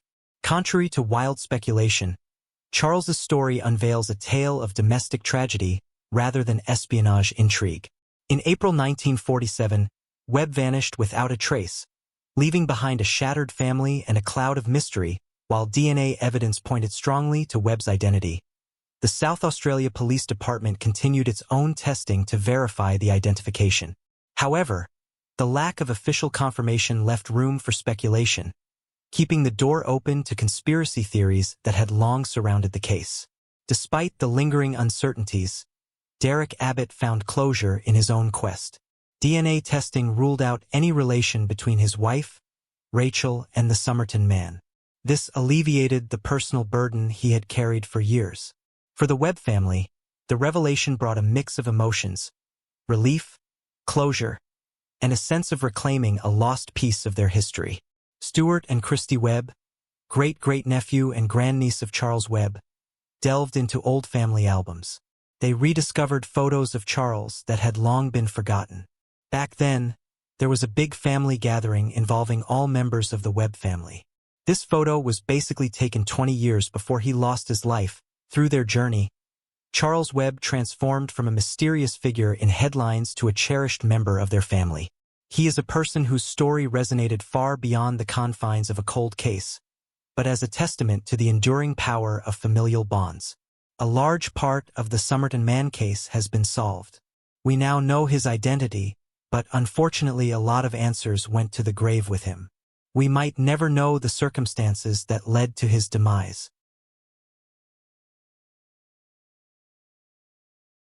It was December 23, 1987. 20-year-old Janet Barachu was enjoying an evening out with friends when her night was cut short. While everyone else was allowed into the T. Woody's bar, Janet was just shy of the legal drinking age she was asked to leave. A man she had met earlier that evening offered to drive her home. She then got sick in the parking lot and he refused to allow her into his car. Exactly what happened next to Janet was a mystery for over 3 decades before the person who took her life, that brisk December evening, was finally revealed. And shockingly, it was not only Janet's demise he was responsible for. Janet grew up in Winslow, a small Maine town situated along the Kennebec River. Back in the 1980s, Winslow had a modest population of around 8,000 residents. It was a quiet town and a good place to raise children. Janet's parents, Geraldine and Albert Barachu, adopted her as a young child and raised her into a bright, happy young adult while helping her to manage her diabetes. She needed regular insulin, but Janet was responsible when it came to the important things. Her early dealings with her own medical care may have even been what inspired her to get into the field. As of late 1987, she was working as a dietary assistant at Maine General Medical Center's Seton campus. But on that December evening, work was the last thing on Janet's mind. It was their holiday break from college and the perfect time to be catching up with old friends from high school. Janet did not often get to see them. Their first stop was a local bowling alley in the town of Waterville, less than a mile away from Winslow. While the friends took their turn sending the ball down the lane, they struck up a conversation with 2 men in the next alley over. They got on well enough to want to continue the evening together, and once everyone was finished, they set off to T. Woody's restaurant and bar. The bar was found on the lower level of Waterville's concourse with a great view of the river. When they arrived, Janet was turned away. Maine's drinking age had been raised to 21 only 2 years prior. Janet now just missed the mark. Her friends were all of legal age and they wanted to keep the night going. Janet, being the odd one out, needed to find a ride home, and it just so happened that one of the men they had met at the bowling alley was happy to oblige. The details of what followed are loose, but there are a few facts we do know. Janet had forgotten her purse inside T. Woody's, and the man who was supposed to be driving her home went back inside to retrieve it, possibly because Janet was not allowed back in. When he returned to the parking lot, Janet was throwing up. It could either be because she had been drinking earlier in the night or from some other reason, like her diabetes. She could also have possibly eaten something that did not agree with her. The man who was supposed to take her home then refused to allow her into his car, not wanting her to be sick inside it. Then she was gone. Janet's parents woke up the next morning to find she was not home. After calling around to see if she had stayed at any of her friends' houses and having no luck tracking her down, Geraldine and Albert reported her missing. An extensive search was launched and Janet's disappearance appeared on news stations across the country. The investigators tasked with finding out what happened to Janet turned over every stone. They followed up on each lead presented to them, no matter where in the country it came from. They even tried to use the fact that Janet was diabetic to find her. They looked into insulin sales that could possibly be tied to Janet. Unfortunately, no matter what they tried, they never seemed to get past square one. And soon, the days turned into weeks, and still Janet was nowhere to be seen. It truly was as if she had vanished into thin air. Janet's family tried to hold on to the hope that she would be brought home alive. Each agonizing day since her disappearance, they prayed a call would come through from the police department with good news. Those hopes were crushed less than 3 months later. A call finally came, but it was the one no parent ever wants to receive. In the early morning hours of March 18, 1988, a man called Christopher Anthony was checking on his hydropower station at Waverly Avenue Dam. He then made a terrible discovery. Floating in the Sebasticook River was an unclothed body. Christopher notified the authorities, who were soon on the scene. That section of the river was cordoned off. A cursory search was conducted along the river's edge to see if any items of interest had been left behind. The body was taken to the coroner's office to be examined and identified. There, they discovered it belonged to Janet Brochu. The initial examination did not reveal what had caused Janet's passing. It was, however, determined that Janet had not been alive for long after she was last seen at T. Woody's. In the weeks following the discovery, a specialized dive team was set up on the Sebastian Cook River. They were trying to find any of Janet's personal items or evidence that could point to what happened to her in the hours after she was last seen. The investigators could not yet rule out the possibility that Janet had fallen in the river herself that night. The Kennebec and the Sebasticook rivers meet not too far down from T. Woody's. It was cold and dark when she was left in the parking lot. Maybe Janet tried to walk home and accidentally slipped into the frigid waters while crossing the bridge leading back Winslow, unable to get herself out before succumbing to hypothermia. But there was one serious problem with this theory: the lack of clothes on her body when she was found. It was highly unlikely that the water's current could have stripped Janet entirely of everything she had on that night, and even more importantly, Janet's body was found upstream of the river. This meant it would not have been possible for her to have fallen in while walking home and ending up where she was found. But if Janet did not fall into the river, who had put her there? As the mystery continued, folks in Maine began wondering whether a serial perpetrator was on the loose. It was an avenue the investigators had begun looking into as well. An hour away in the town of Jay in Maine, 17-year-old Kimberly Moreau vanished on May 9, 1986. She was last seen with someone she had met earlier that same day.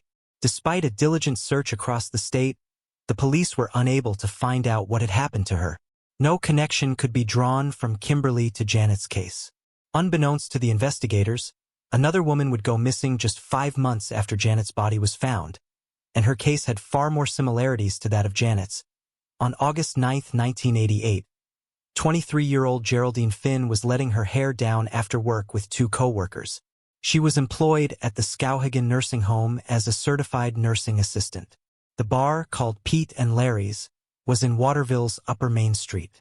It just so happened to be no more than 3 miles from T. Woody's, where Janet was last seen.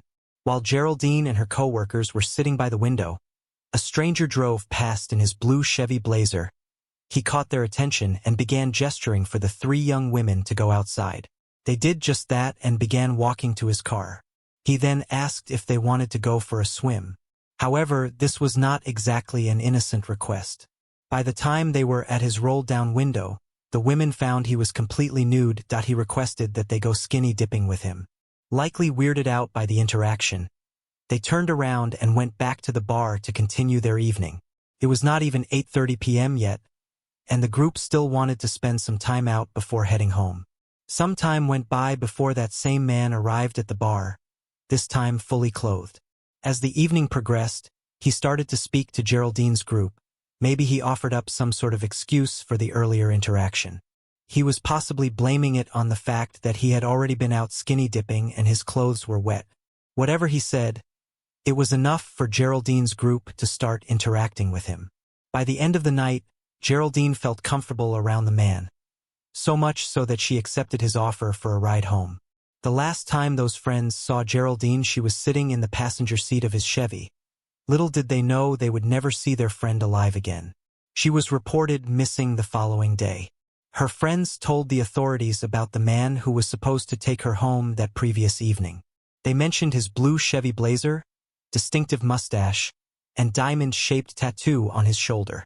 On August 14, 1988, 5 days after Geraldine went missing, a man walking across the property along Route 201 made a terrible discovery. In a wooded area along the field he had been surveying was the body of a young woman. Initially, the authorities remained tight-lipped about the nature of what they were investigating. However, 2 days later, they announced that it was the body of Geraldine Finn. They noticed it was not an accidental fatality. Someone took her life. Now the main focus was on finding the man she had last been seen with. Soon enough, they would find out who he was. A 29-year-old man named Gerald Goodale. Gerald Goodale worked various construction jobs in Waterville. When his name was brought up in relation to Geraldine Finn's case, those who knew him personally seemed to act surprised at the news. A family friend said Goodale had always been helpful, happy to jump in where he could to assist in any way possible. Goodale's father also reacted to the news, saying that nothing was adding up. His son could not have done anything to hurt Geraldine. He claimed his son had an alibi for that night. Goodale's father said that he had been at home until 9:15, waiting for a phone call. After that, he went out mud running. Obviously, the investigators took what his father was saying with a pinch of salt. They were not going to take a family member's word for it. Especially not when the co-workers who were with Geraldine that night said Goodale looked just like the man who was last seen with her. After placing Goodale under police surveillance, the authorities moved to arrest him on August 15th. He was taken into custody and charged with taking Geraldine Finn's life. When the news broke, reporters began pointing to possible connections between Janet and Geraldine's cases. Both young women were a similar age. They worked in the medical industry, and they were each last seen after a night out with friends in Waterville. Each of them were last seen in the parking lots of two bars, which were just 3 miles from each other. The locations where their bodies were found also shared some similarities. Even though Janet was found in the water, the surrounding area was rural and remote. The same had been the case with the location of Geraldine's body, but there was something even more concerning. Goodale had admitted to a family member that he saw Janet Brouchu in the parking lot of T. Woody's on the night she was last seen. That directly tied him to the case, considering Goodale had not ever come forward to the authorities with this information despite their frequent appeals. On September 3rd, Goodale appeared in court for his bail hearing. The state put forward their case that he was a danger to society and should remain in custody until his trial the following year. To prove their point, the state brought several witnesses to the stand. They revealed that Goodale had been questioned in relation to Janet's case in the weeks following her disappearance. They successfully proved their case and Goodale was taken back to jail awaiting his May 1989 trial. When it rolled around, the prosecution was confident they would get a conviction. They had witness evidence stating Goodale was the last person seen with Geraldine and highlighted his concerning behavior earlier that evening. However, they did not even need to prove he was responsible. Goodale admitted to the crime, but he did so while asking for a lesser sentence. He stated that what he did had not been premeditated. Goodale claimed he had taken Geraldine's life in a panic after she ran to get away from him. The prosecution, though, were not interested in giving him a lesser sentence. They felt he was a serious danger and needed to be put behind bars for as long as possible. After a judge found him guilty of the charges, Odell still had one card up his sleeve to try and reduce the amount of time he would have to spend behind bars. He told investigators that he knew something about Janet Brouchu's case, the most important fact of all.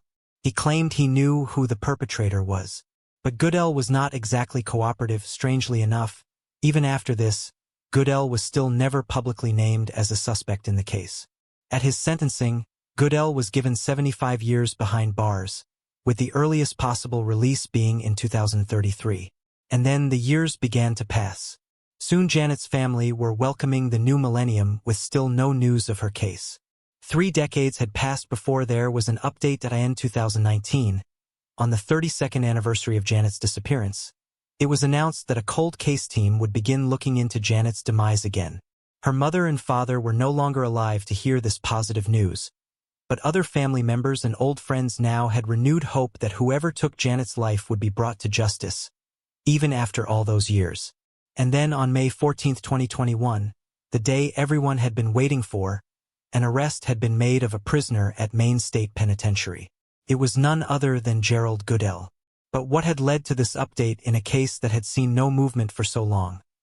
As some of you may have guessed already, it was DNA. State Police Chief John Coate commented on the news saying, "This case represents years of combined work by state, local, and county investigators, prosecutors, and skilled scientists who never relented in their pursuit of the truth and for justice for this victim, her family, and friends." In March 2023, Goodale, now in his early 60s, was given an additional 32.5 years to his sentence for what he did to Janet Barachu. Seeing the writing on the wall, Goodell did not try to deny his involvement and instead pleaded guilty to the charges laid against him. Though her parents could not be in the courtroom that day, other family members gathered to finally get justice for the life taken so young. Her cousin, Daniel Barachu, said she was a sweet girl, young, foolish like the rest of us. It may come as a small consolation to Janet's family that the perpetrator responsible had not been out living his life all those years. He had been serving time even though it was not for her case. As for exactly what happened that night, the details have not been publicly released. Undoubtedly, there will be some secrets Gerald Goodell will take with him to the grave.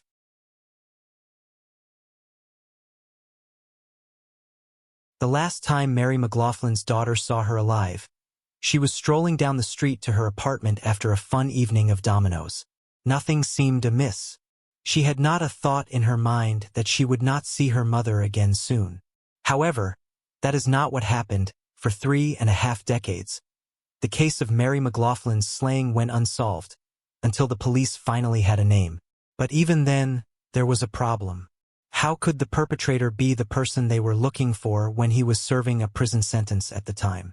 On September 26, 1984, 58-year-old Mary McLaughlin was spending the evening at her local pub in Glasgow, Scotland. She was playing dominoes with one of her daughters. Mary had a large extended family and was deeply loved by them all. She was a mother to 11 children and grandmother to 26 grandchildren.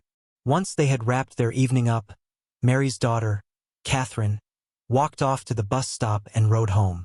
While walking back to her own apartment, Mary made a brief stop at the corner shop.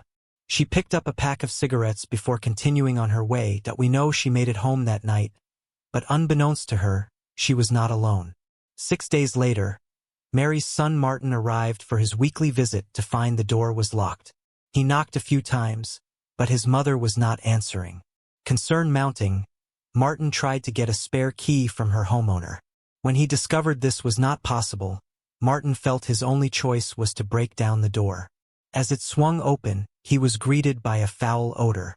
Mary was lying in her bed, but it was clear she had passed days ago. Her dressing gown was on backwards, and her dentures were lying on the floor beside her. The cause was clear. The rope from her dressing gown had been wrapped tightly around her neck and was double knotted. Further examination determined that Mary's life was taken on the evening she returned home from the pub.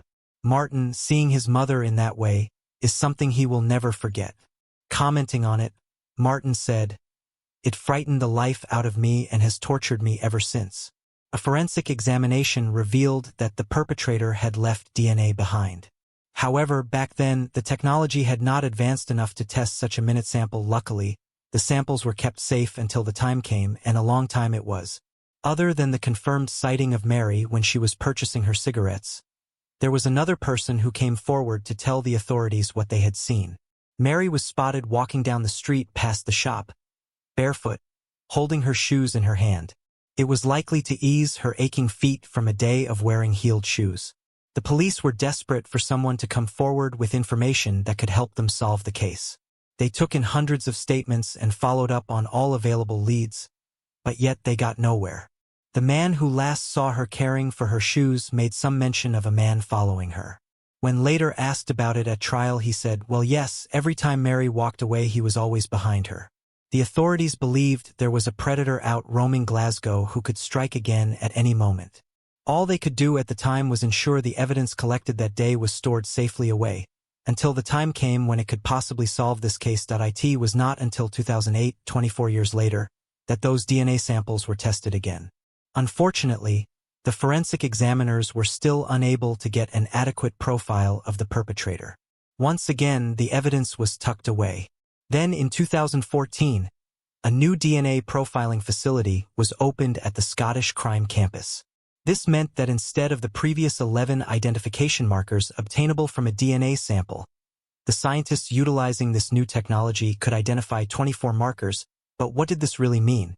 Now samples that were previously too small to get any real conclusive testing done on could be profiled with a far greater accuracy. In 2019, the evidence from the Mary McLaughlin case was sent to the laboratory in the hopes that this new round of testing would reveal the perpetrator's identity. In particular, they focused in on her dressing gown cord, the item that had been used to take her life. Unraveling the cord and cautiously undoing one of the knots that remained, they swabbed that untouched surface for 35 years. That part of the fabric had been left undisturbed. This offered the scientists the best chance at obtaining a strong profile. Step 1 was a success. The team was able to gather a strong DNA profile to run against the Scottish database.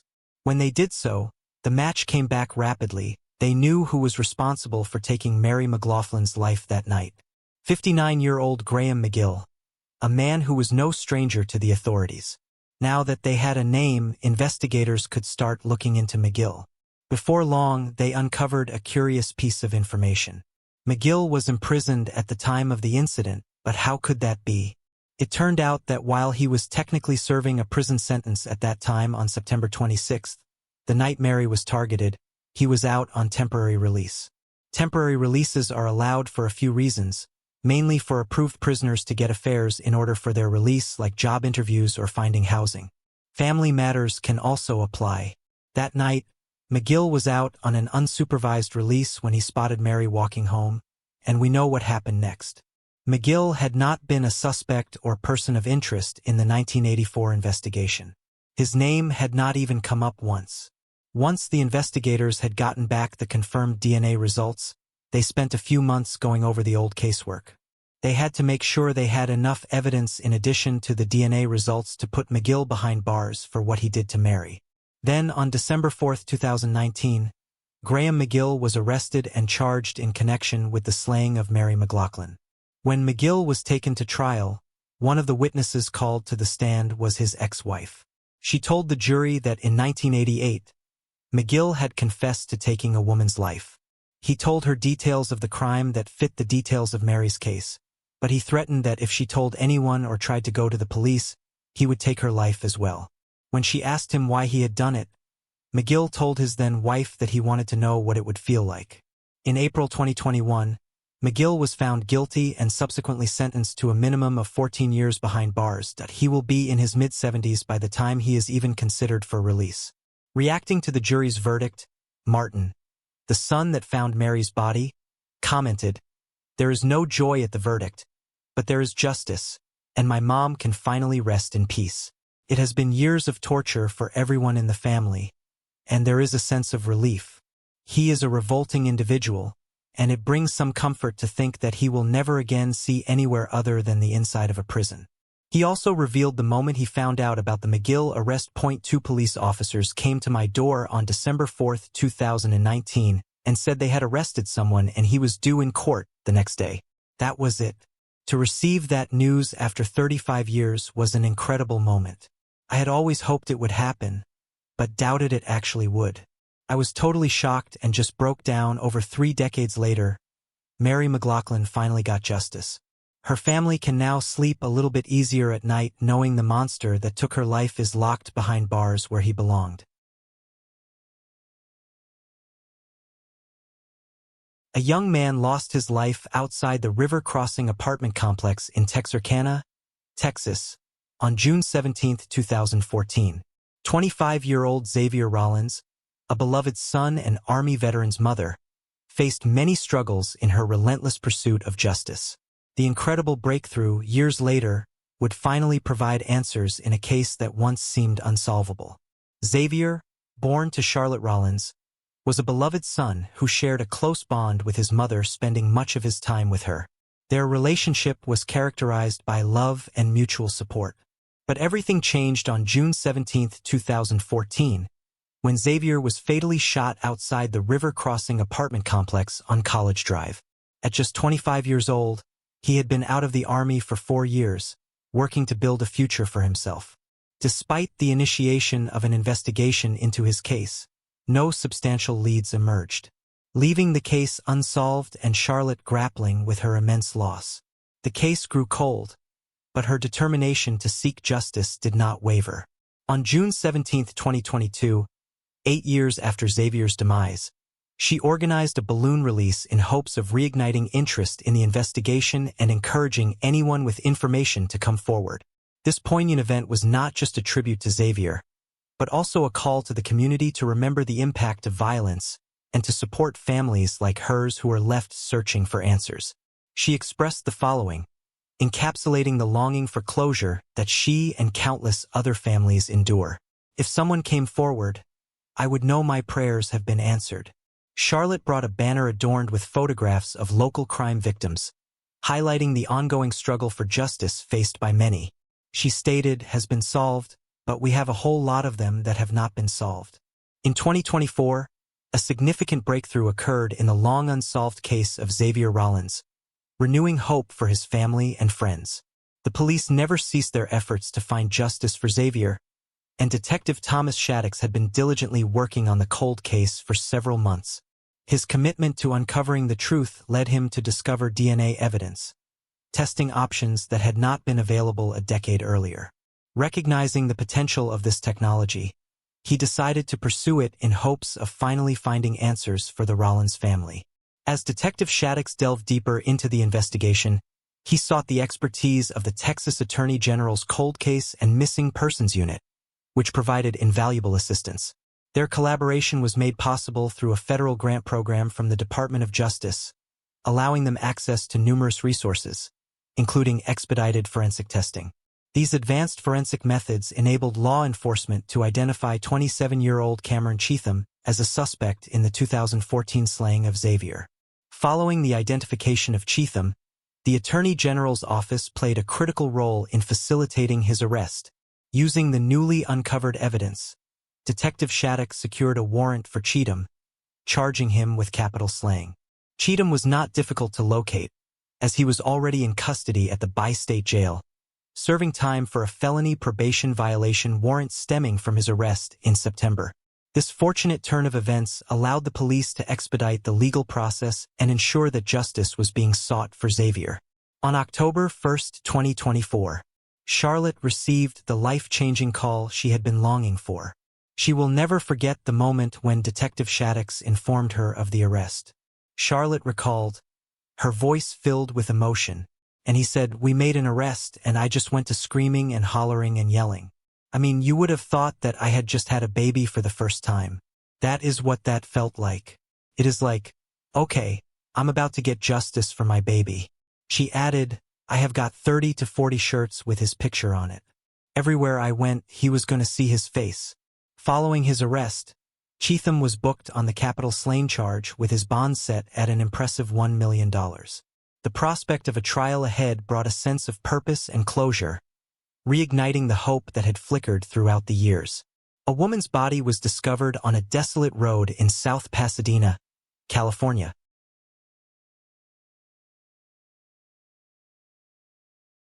On February 22, 1986, it was a chilling scene with the victim found wearing only a nightgown, stabbed and strangled. Kathy Ann Small, a loving mother's life, was cruelly taken. It was a relentless pursuit of justice that stretched across 30 years, but the shocking linked her case to one of California's most infamous serial offenders.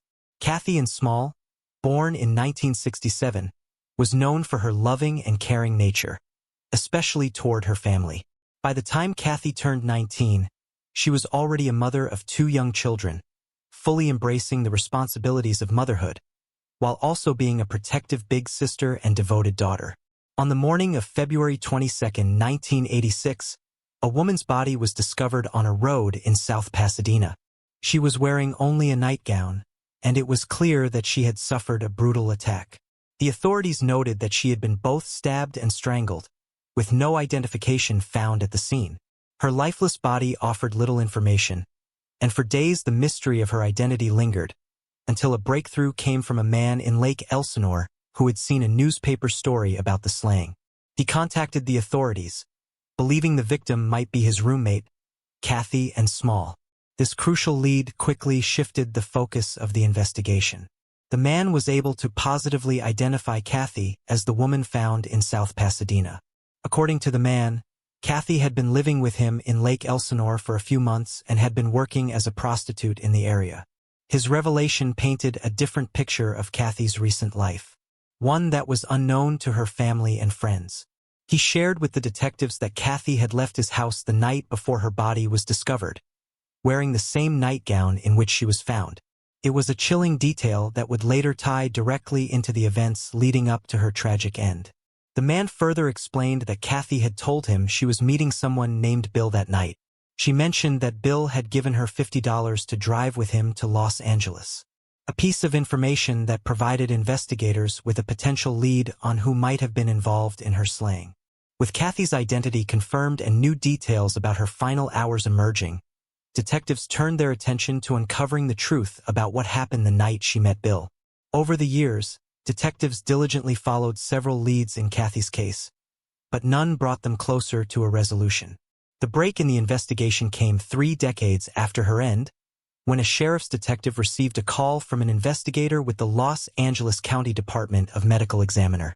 The medical examiner had been at the scene of a natural fatality at a residence directly across the street from where Kathy's body had been discovered 33 years earlier. Inside the home, a 63-year-old man had been found lifeless on his living room couch. He lived alone and had no children, but the investigation into his home would prove crucial to Kathy's cold case. While examining the deceased man's home, the coroner's investigator made a disturbing discovery. Scattered among his belongings were numerous photographs of women who appeared to have been given illegal substances, assaulted, and possibly held against their will. These troubling images suggested a dark side to the man's life. Further raising suspicion was a newspaper article found in his bedroom, which reported the identification of Kathy Small as the victim found stabbed and strangled in South Pasadena in 1986. The eerie coincidence of the article and the photos prompted investigators to revisit Kathy's unsolved case. With this significant link, the detectives sought a search warrant for the home, hoping to uncover evidence that could connect the deceased man to Kathy's demise. Several items were recovered and sent for DNA testing, with the hope that modern forensic analysis could finally provide answers. The criminalists tested these items, searching for any trace of DNA that could tie the man to the crime scene or Kathy herself. However, the investigation took an unexpected turn. DNA tests revealed that the decedent's DNA did not match the DNA found on Kathy. Despite the disturbing items in his possession and the proximity of his home to the crime scene, the man was ultimately not linked to her slaying. His DNA did not correspond with any known criminal cases, leaving detectives with a setback. Yet, the investigation was far from over. With the case reopened, detectives decided to retrieve all the original evidence that had been held since 1986. The materials were transported to the sheriff's crime lab in Los Angeles for comprehensive DNA analysis, using advanced technology unavailable years before.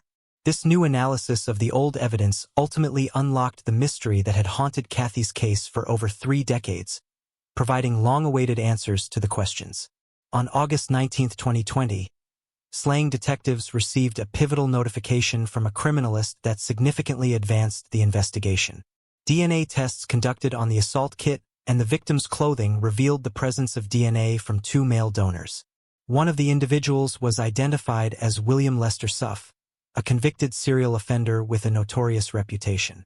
Known as the Riverside prostitute perpetrator, or the Lake Elsinore perpetrator, Suff had been responsible for a string of brutal slayings in Southern California. Suff's criminal history was extensive and horrifying. In January 1992, he was arrested during a routine traffic stop, which eventually led to his conviction for the end of 12 women in Riverside County between 1989 and 1991. His violent spree earned him an end-of-life sentence, and he had been on capital punishment for those cases. But Suff's criminal history stretched back even further. He had been convicted in 1974 for taking the life of his own 2-month-old daughter in Texas. For that crime, Suff was sentenced to 70 years in prison. But he was paroled in 1984 and moved to California where his slaying spree resumed. After the DNA match in Kathy Small's case, detectives knew they were on the verge of a breakthrough. In May 2022, Suff was transported from San Quentin Prison to the Los Angeles County Sheriff's Department Men's Central Jail for questioning. Over the course of 2 days, the detectives interviewed him about Kathy. During these interviews, Suff confessed to ending her life and provided disturbing details about her final moments. His confession also included admissions to some of his previous slayings in Riverside County, further solidifying his brutal legacy. William Lester Suff remains on Execution Row at San Quentin State Prison, where he is awaiting execution for his convictions. A press conference was held in August 2024. Lieutenant Thomas read a statement from Kathy's younger sister, Deanna Larson, who lives out of state. Deanna was 10 at the time her sister lost her life, but said that she sensed her sister was trying to get her life on track. She said in her statement, before she could take another step forward, her life was ended. The man who ended my sister also destroyed me, my family, and the family of others. I do not know why Kathy decided to go with Bill Suff on the night of her slaying. I have spent almost my entire life trying to figure out who took the life of my sweet sister. I think of her every day.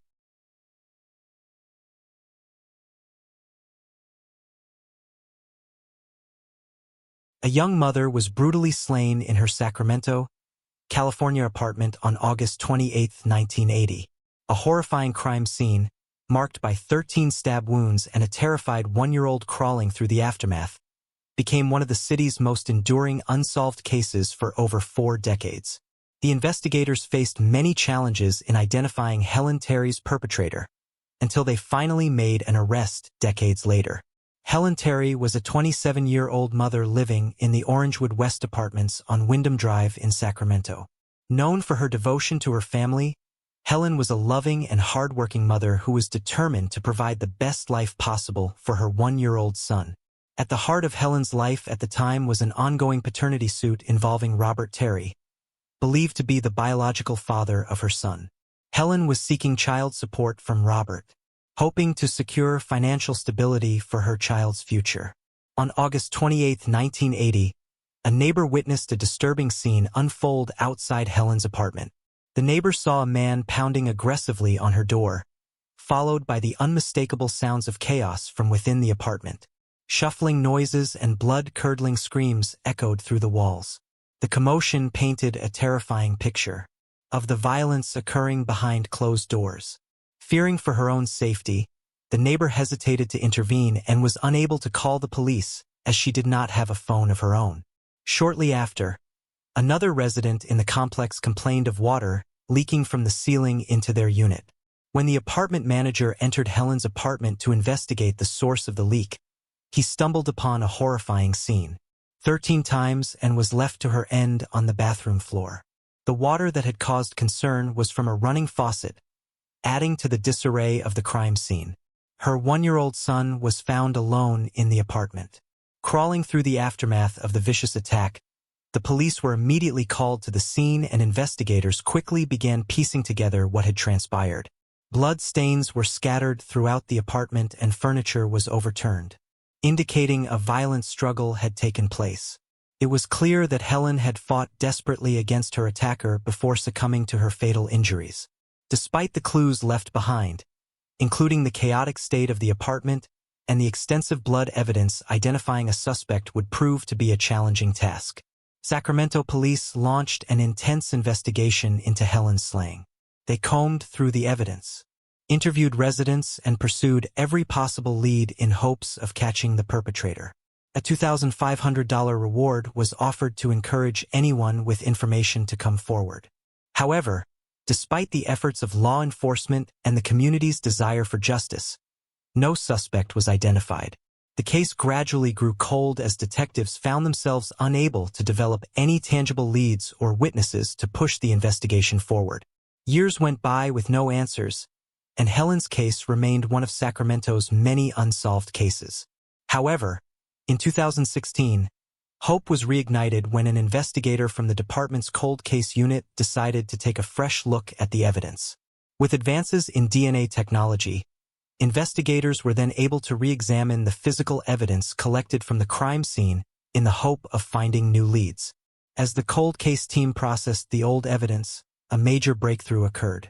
DNA found at the crime scene of Helen pointed to a familiar name, Robert Terry, the man Helen had been embroiled in a paternity and child support dispute with at the time of her demise. This discovery immediately raised suspicions, as Robert had been a figure in Helen's life during a tumultuous period, but he had never been formally charged or named a suspect. In the years following her slaying, despite the promising DNA evidence linking Robert to the crime scene, detectives faced significant challenges. They needed more than just a DNA match to build a solid case against him. Investigators found themselves in a difficult position, knowing that while the DNA provided a potential lead, it was not enough to definitively place Robert at the scene of the crime at the time it occurred. There were still gaps in the timeline, and insufficient corroborating evidence to bring charges against him. In 2024, new developments in Helen's case emerged when the Sacramento County District Attorney's Office Cold Case Science and Technology Unit took on the decades-old investigation. Using advanced investigative methods, detectives uncovered enough new evidence to finally charge Robert Terry with the slaying of Helen Terry.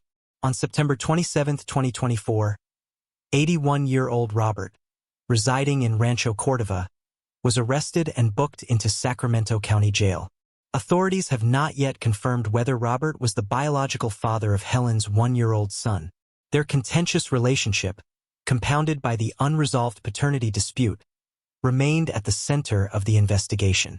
The police continued to examine their interactions and what role the paternity issue may have played in the motive behind the slaying. Robert Terry is set to appear in court for a bail hearing on October 17, where further details about the case may come to light. His arrest at this late stage in life brought a shocking conclusion to a cold case that had stumped detectives for over 4 decades. Helen's brother, John Mays, said, "She was very kind, very loving. That is why we cannot even imagine something like that even happening to her. Totally uncalled for. We have been wondering since day one. And this is the first little bit of hope that we have had since then, and we are going to take it to the max.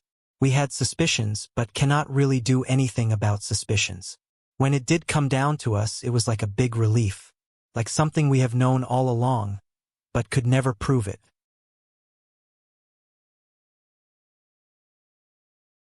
A young father was tragically shot on a quiet afternoon in Wilmington, Delaware. The events of November 25, 2019 left a community searching for justice, as Rajan Ray Dinkins became the victim of a senseless act of violence. The investigators faced challenges and the case went cold. But then long-awaited developments finally emerged and offered a glimmer of hope to a family devastated by loss.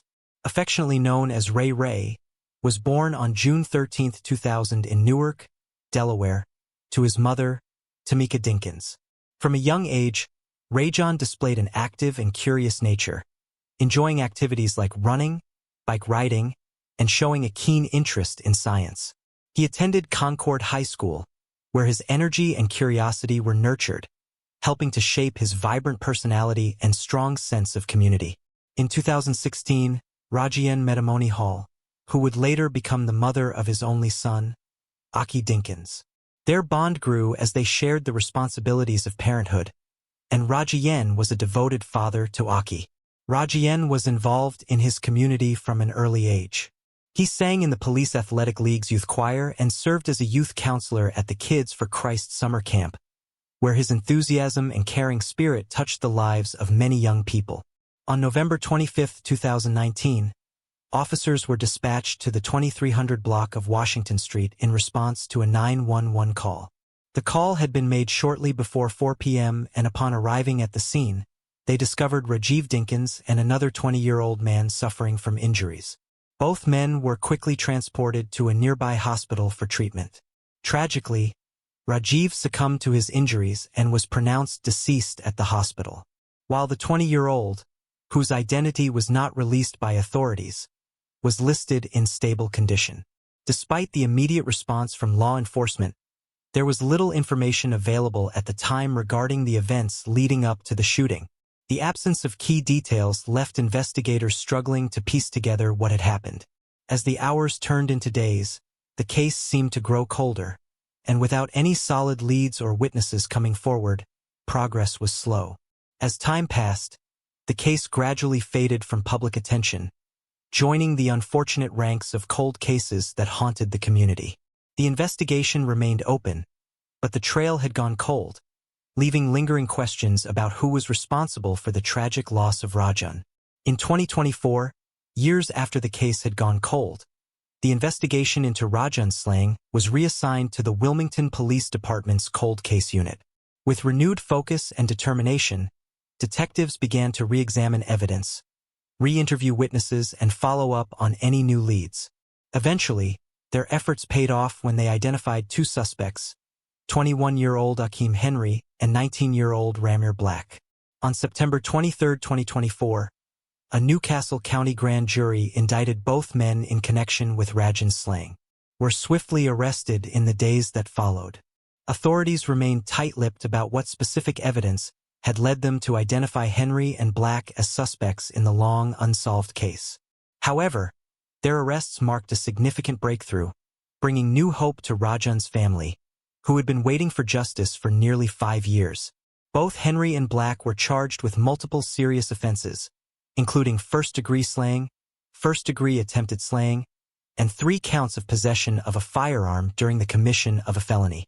In addition, they faced charges of first-degree reckless endangering, conspiracy, second-degree conspiracy, and illegal gang participation. Akeem Henry, in particular, faced an additional charge of possession of a firearm by a person prohibited, which further complicated his legal situation. Following their arrests, both Henry and Black were committed to the Howard R. Young Correctional Institution. Their bail was set at over $1.75 million each, reflecting the severity of the charges they were facing. The case, once cold and stagnant, then moved forward with the hope that the legal proceedings would provide some resolution to a family that had endured years of grief and uncertainty.